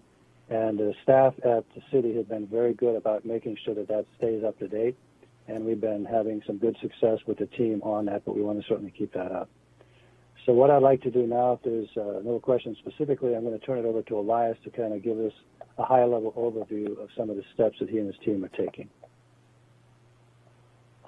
Elias? Yes, Mayor and Commissioners. So essentially, if you can direct your attention to the document that we provided you, it should be page 2, Security Agreement Stats and Progress. You'll see the various stats at the top there, which indicate the kind of the ongoing threat to your organization and people trying to gain access to organization. Simply being on the internet is a is a way to be hacked nowadays. I mean, if you just have internet access, people are trying to get in constantly, scanning and looking for weak points.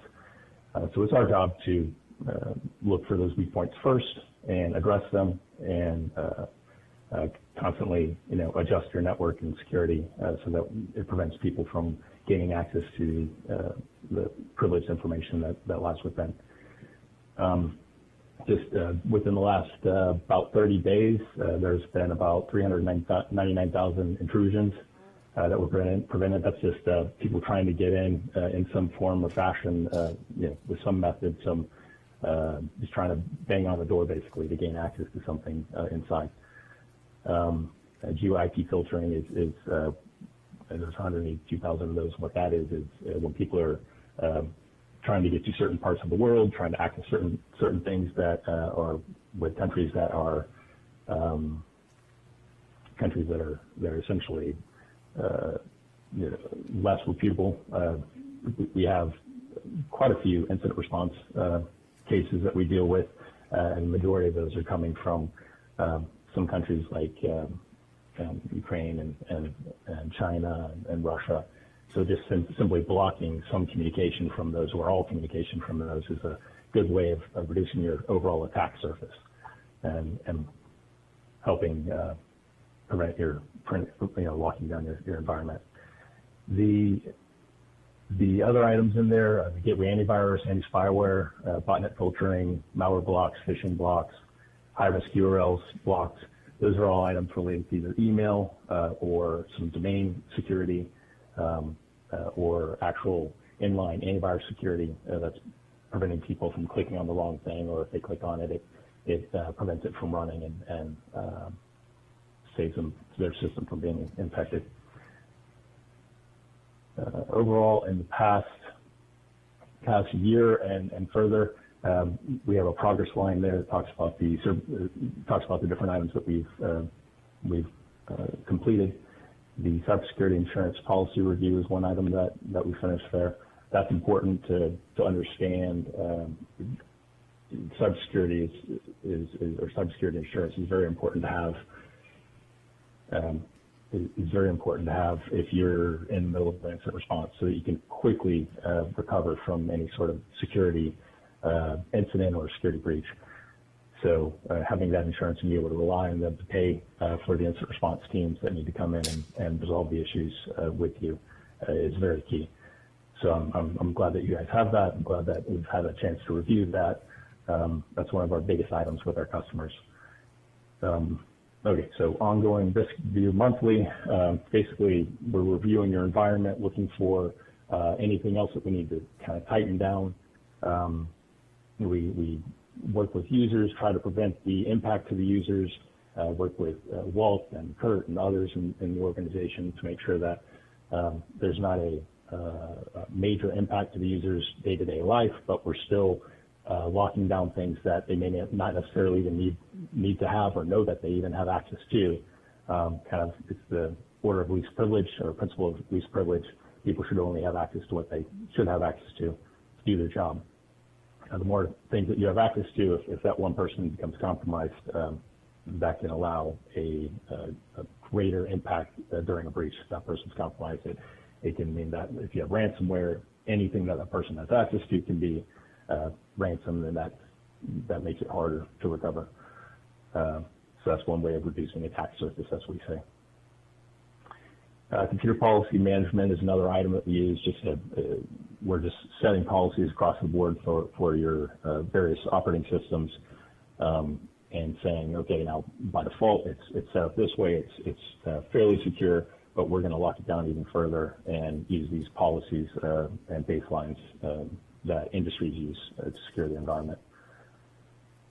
And security officer training is something that we do with that meet security officers in the organization involved, and work with them to make sure that they understand how to handle certain sorts of security incidents, how to contact us and work with us, and we make sure that any security changes, access changes, things like that go through the right channels, instead of the wrong access being given and knowing about it, not having a change control on something like that can be dangerous.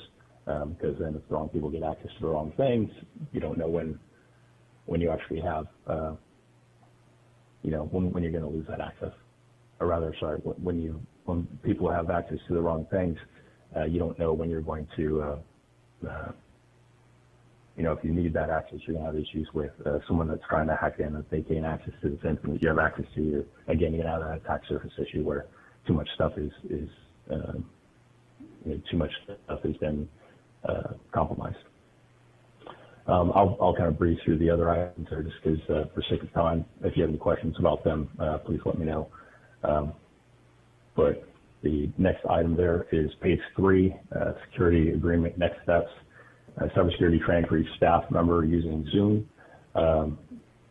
Given the current conditions, we'd like to remotely meet with groups of people for security training, security awareness training over Zoom, and just kind of talk about the current threat landscape, threatscape as we call it in security, and make sure that there's not a problem with anything that's affecting your municipalities in your area. We've had some municipalities in your area that have been compromised, and we want to make sure that we're doing everything that we can to train their end users to handle emails and phone calls and things like that.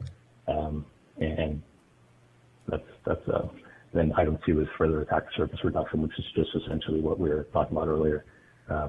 Working with people and working with your environment to make sure that it is people can do their work, but we don't have things enabled that don't need to be enabled that allow hackers and attackers to gain access to your environment. And that's it. I've been a little long-winded. I apologize.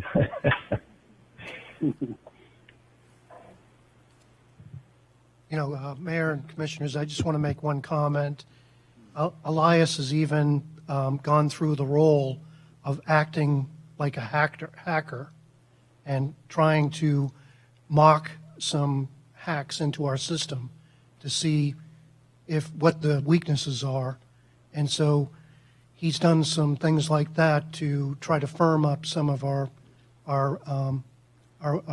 security procedures and make sure that we don't become compromised. And one of the things that they did mention is there have been some municipalities close by here that have been hacked and that have paid ransom. And it's not just paying the ransom; they've just gone through a world of hurt to try to get their files back and to recover from that.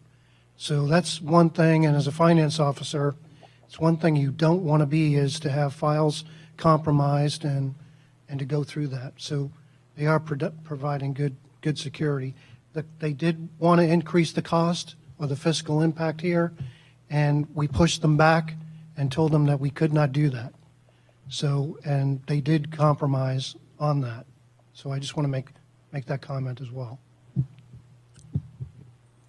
Yeah, I agree on that pushback, but I also think this needs to go out for RFP because it hasn't. When was it last done? Do you know offhand, Walt? We've been through. This is the 6th renewal. We did want to go out for an RFP, and that is the goal here. So during this renewal, we will go out for that RFP to make sure that we are competitive, with this and getting the most for our dollar. Okay, yeah, and well, I'm sure they'll be aware that it's going out for RFP. Is there any other discussion on this? I have a question, if I could. Walt, I see 2 different memos here with the same amount of money. Are we talking about 2 renewals here? No, it's just one renewal. Okay. It's just There's one 2 different dates of you did one May 18th and one May 1st. It seemed to talk about 2 different things, so Yeah, I wasn't sure. The renewal period that we're going for is from June 15th to December. So it is basically the next 6 months. If there's something else in there, I apologize. Well, that's with a 30-day cancellation notice, correct? I'm sorry? Is that with a 30-day cancellation notice on that 6-month contract? Hunt, are you still on the line? Is that with it? Is that in that contract? Walt, I don't recall offhand. I don't have it right in front of me, but I don't recall. We can look that up. Hey, Hunt, could you repeat that again? Yeah, I don't have the contract in front of me, Walt, and I don't recall what the cancellation clause was. All right, we can get back to you, Mayor, on that. Okay, because depending on what we come up with on an RFP, I would hate for this contract to have to go the full 6 months. I would need a way out. We'll get an answer before this comes to the next meeting for approval. Okay.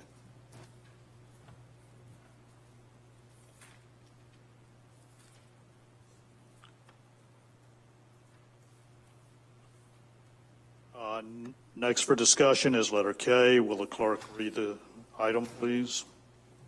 Yes, sir. July 4th fireworks. This is an item that the city manager's been working on, and it was added to the list at the agenda setting meeting in May. Thank you, Madam Clerk, Mayor, Commissioners. I think we already discussed this at that juncture, but there's been some additional information. This morning there was a conference call with the county managers for Pinellas County and the county administrator and the sheriff to talk about a number of issues between the beaches and of course 4th of July fireworks. Apparently Clearwater, Tampa, and there's some other cities that Clearwater and Tampa have already said they're not going to do fireworks. There's other cities in Pinellas County that they're bringing it forward to their commission or council, whatever the appropriate body is. We've already talked about it. I really don't think we're going to be in a phase out of the governor's plan that's going to enable us to have large gatherings, unless all of a sudden he, with a stroke of a pen, which he's done with youth baseball, which I'm all for. I think we need to get our kids out there, but judging the information we have today, I don't find it be prudent to sign a contract to deal with the fireworks. Now, we do have a substitute plan that came up from Megan Powers, the idea of having a boat parade. Again, we could make it patriotic. We would restrict it just to the U.S. flag, so we don't get into any political ambitions or anything. They can do a separate parade on a separate day, but this is just to support our country and the independence that we have, and so there will be set guidelines if the commission decides that that's a function that they would like to bring forward. If you have any particular questions, it's going to be basically decided on the rules. Right now, the ruling is gathering of 10 people, so they'll be restricted to having 10 people on a vessel. The FWC already has not enforced the 6 feet spacing, figuring that most people are on a vessel or related or part of a group, similar to what we do on the beach. And the shoreline, Rock Park, the other city areas would be limited to 10 people, groups of 10, 6 feet apart, similar to what we do on the beach as well. So we can, deal with our cones that we have. We have traffic cones to delineate certain areas, and I think it's just another way that, we can look at celebrating this holiday without letting it go unnoticed. So if you can give me some type of an idea on the boat parade, we would have to start working towards that. I know our next meeting is June 10th, but I would like to try to, at least get the rules going and get the information out there, and then I'll bring it forward for the official vote on the 10th, if you all approve that. The other aspect is the fireworks company itself understood the situation we were in, but if we wanted to sign an agreement with them for next year, they're adding fireworks to the display at the same cost. And I know, the Vice Mayor has a lot of expertise in this area of the fireworks, and more than happy to meet with you, sir, and, you know, we can go through. I know a lot of the fireworks that are listed in here, you probably have a more opportunity to know exactly what they're talking about. But I want it to be a quality display, and, you know, that's something I can bring forward at the meeting as well if you want to go ahead and make that commitment ahead of time. He'd also have in there that we could move that date, say we're in a relapse with the pandemic next July as well. We can move that date within 6 months of wherever we wanted to do it. So, Is this just going to include the boat parade, or was there other activities included also? well, right now it's the boat parade, but any way that we can promote the 4th of July holiday, and, you know, right now it's the boat parade, and if there's some other suggestions that we get out of the community, I'm more than happy to support that. Again, I think community events are important, but we have to be able to manage the social distancing. I know there was a suggestion about maybe doing a parade, but then you get crowds for the parade. It just kind of, you know, a regular land parade, it makes it just a little bit harder to deal with, and then you have the traffic situation. Whereas the boat parade just seems a natural for us. We're a boating community, and it gives us a great opportunity to celebrate short of having the fireworks.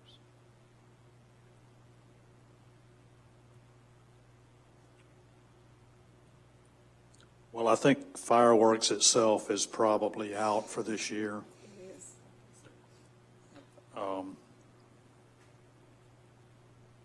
Boat parade, I don't know.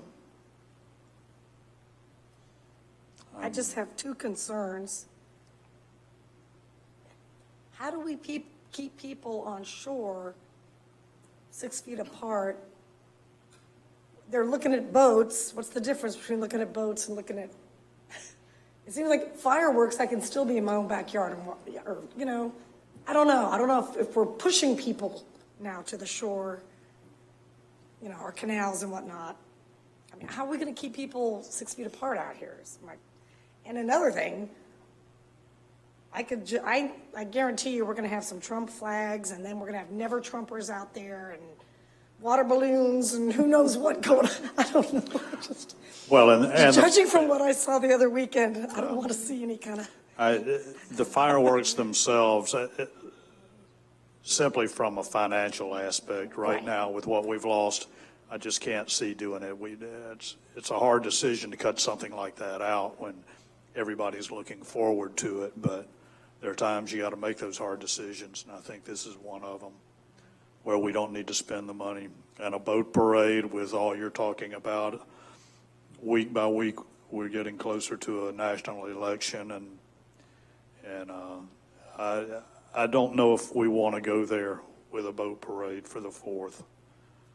Well, do we want to be in a position where we go up to people's boats and say, you got to take down that "Don't tread on me" sign, or Right. whatever, or the "Dump Trump" flag, or the, you know, all the different things that are out there. Sure. It would be nice if people would just keep it to American flags. Yeah, it used to I be think. you could, I just don't know if that's something we want to police and just upset people. I don't know. We have the Veterans Boat Parade, and that always turns out pretty nice. And it kind of is on the easy side there, too. And, of course, you can always get something to eat afterwards, too. That's just my opinion. Yeah, there's just lots of variables with this right now. First of all, Megan did a great job with this presentation. Bob Stahl's a top-notch guy. I've dealt with him before. I think our problem is, even if we did do this, the amount of money we're spending, I mean, we'll have probably 3 displays in town by individuals that are going to blow away what we can do as far as money-wise, and I don't even think we have the money in the budget for it anyway, so I think we definitely have to pass on that. Boat parade, I saw that.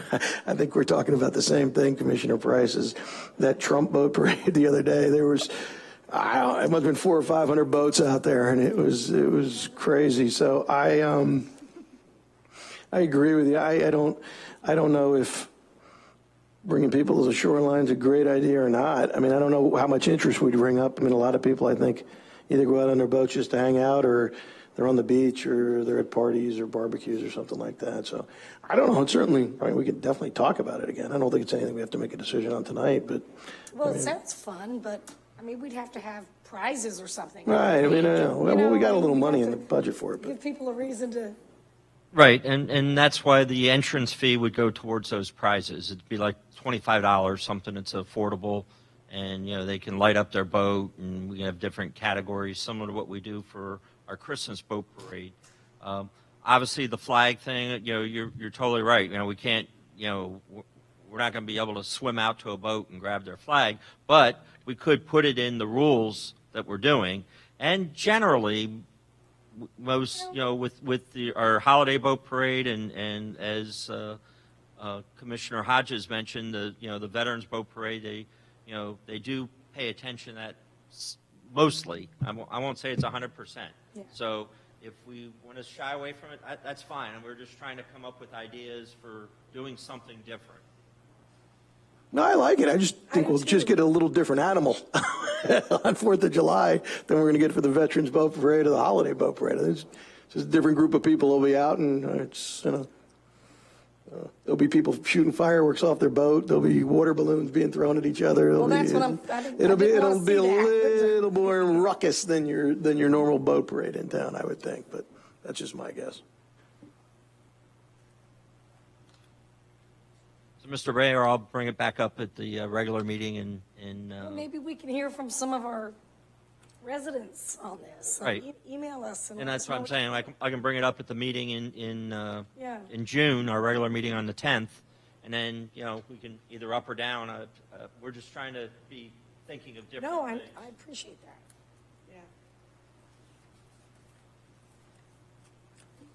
Yeah. Okay. Next topic for discussion is letter L, and it's something I'd like to discuss, and I've talked about it for a while now.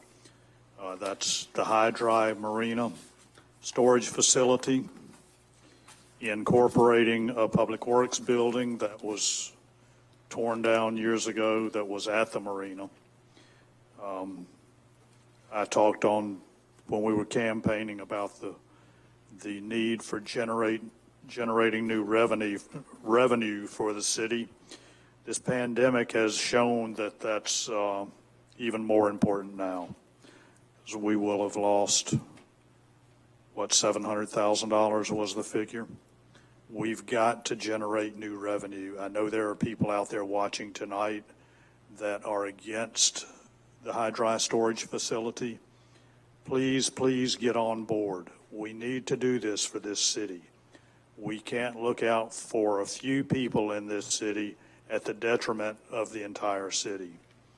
So I beg you to get on board with this. Let's make it a beautiful high dry facility. I've looked at a number of them lately. They don't look like a high dry facility. They look like another condominium building. We probably don't need another condominium building in Madeira Beach, but high dry storage facilities are very lucrative. They're very clean operations now. They're not like the old metal buildings you used to have with diesel-powered tow motors. They're propelled by propane now, and you're getting more fumes off 150th Avenue with trucks going by than you will ever get from this high dry. And they don't operate at night, so the floor is open. It's something I'm for, and I would like to see us push real hard on getting this done. Mr. Mayor, if I may, I have Mr. Aarons here from our Public Works Director, and maybe Jamie, can you just bring us up to date a little bit on what you've been working on? Sure. Okay, so recently we've been going out for RFQ for additional professional services, and throughout that, Jamie, you have to talk into the mic closer. so throughout that process, some of the consultants had the capability of doing a feasibility analysis based on some of the existing conceptual plans we've done throughout the past. We found a set that was done in 2005. So there's a bunch of iterations that have been looked at in the past. We could take one of those plans as just a very broad overview of, based on square footage, what we're looking at doing, and they could do a financial analysis and say, here's what we think it could take to build, and then, it'll take 15 years or 10 years or whatever that number may be to get our return on investment. So that's one of the projects that I have lined up to begin as soon as I get those contracts finalized and approved by the board. And so that it's something we can definitely look into, and we can get some more solid numbers on it instead of all these just ideas and thoughts. So we can actually get some numbers on a paper and talk about it in more concrete terms. Okay, I know the numbers have changed over the years. A lot of this work has already been done. I know the numbers have changed, but a lot of the other basics that you have to go through on this project are sitting around in a file here somewhere. So we need to kind of do some digging to try to find that. We are having a meeting on Friday morning in reference to the high and dry with staff and Steve, right? And incorporating the Public Works building. What are we paying for the property across from Bay Pines a month? I don't know offhand.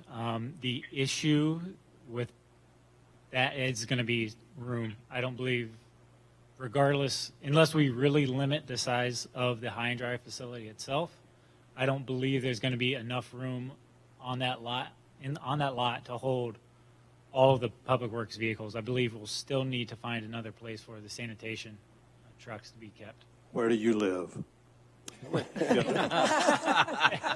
My driveway is not nearly big enough for those trucks. Okay. Mr. Mayor, if I may, I don't know the exact number, but I don't think we're paying an exorbitant fee over there behind Bay Pines. And I think Jamie's spot on. I don't think you want the garbage trucks and everything on this side of the bridge. Better to have them a couple blocks away. And like I said, I don't think the number's astronomical. Have you been over there? It certainly is not the Taj Mahal. I was over there once a few years ago, just kind of driving by. But, ain't nobody sleeping in there, man. It's not, well, it's not and pretty. maybe the route to go is, depending on the cost of that, it gives us more storage facilities for boats. So we may be offsetting it with the ability to store more boats in a high dry. I think it's under $4,000 or $5,000 a month is our rent over there. Ooh, a month? Ooh, it's more than I thought. A quick question. I've got a question, please. Before I think we discuss this, I think we need to have a total cost analysis for us to make a good decision. And the cost analysis should include construction costs, equipment such as the tows and the lifts, initial startup costs, operating costs, personnel. How many more personnel will we need, and how they're going to be trained to run the equipment for the high and dry, the FEMA requirements, floodplain, and stuff like that, parking, traffic. I think all these things need to be in an analysis for us to get a good look at it. For us to sit here and talk about, hey, we want to build this or that, that's fine. But where are we getting the money? How much is it going to cost us? How long is it going to take to get a return on the money, like Jamie said? If it's 10 years to get our first dollar back on return of the money, is that really worth it? Do we have to go out and get another bond or another loan for several $1 million to do this?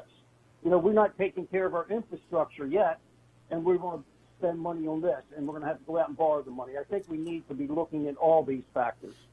I think that's what Jamie's talking about doing. Or we could just get a few $1 million and stick it in a savings account for a while.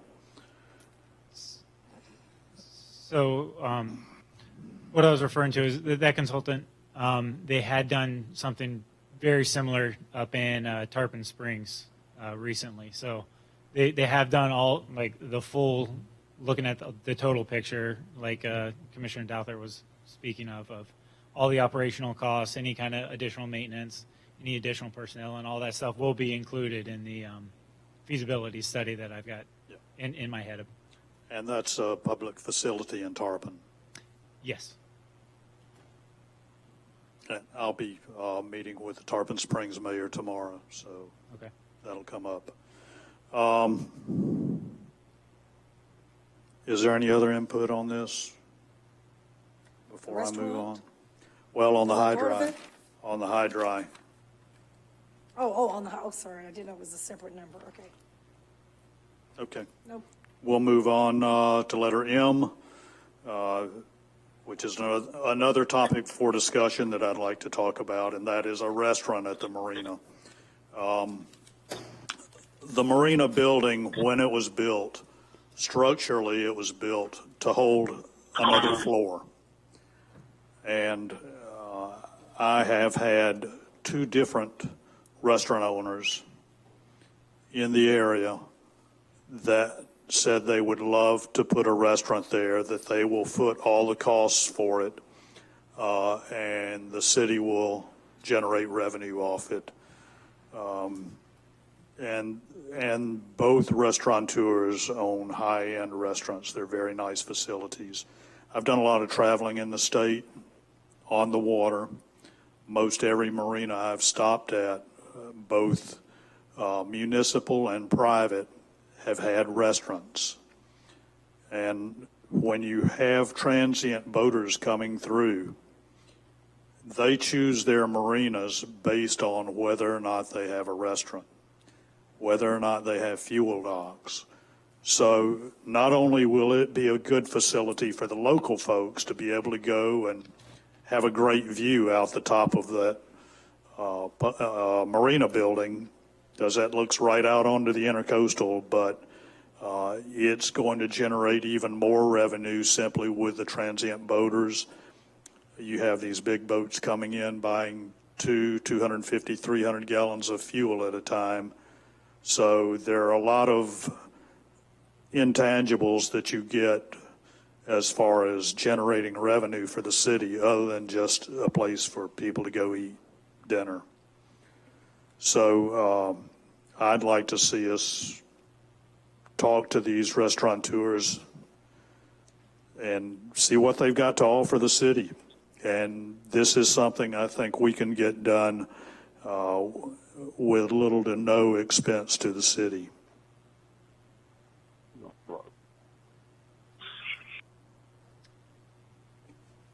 Sounds great to me. I don't know what, I'm just trying to think of the drawbacks, since I don't know what the deal would be, I guess. But if we have someone willing to help build it or to build it, I guess they're renting the They would be lot. building it and paying us rent. Yeah. And, and whatever else we can negotiate out of them. It's walking distance for a lot of the people like that live on 150th and close around.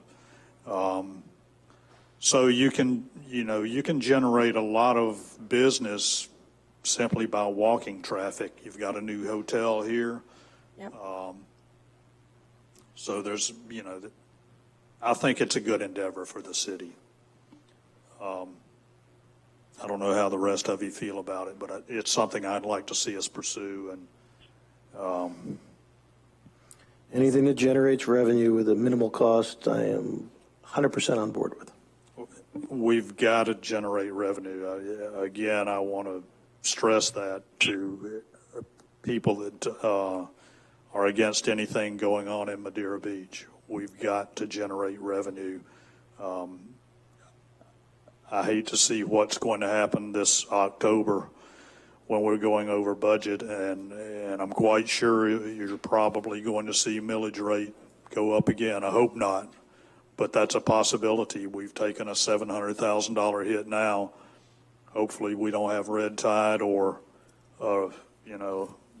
resurgence of the COVID-19. Mr. Mayor, what I'll do is I'll find out what type of proposals maybe other jurisdictions have done in a similar situation for a restaurant, and we can look at that and see what we want to offer, and I can work with Mr. Trask and develop a request for proposals from any of the excuse me, the individuals that you spoke to and anybody else that we offer to come in and do a proposal in front of the commission. Yep. Okay.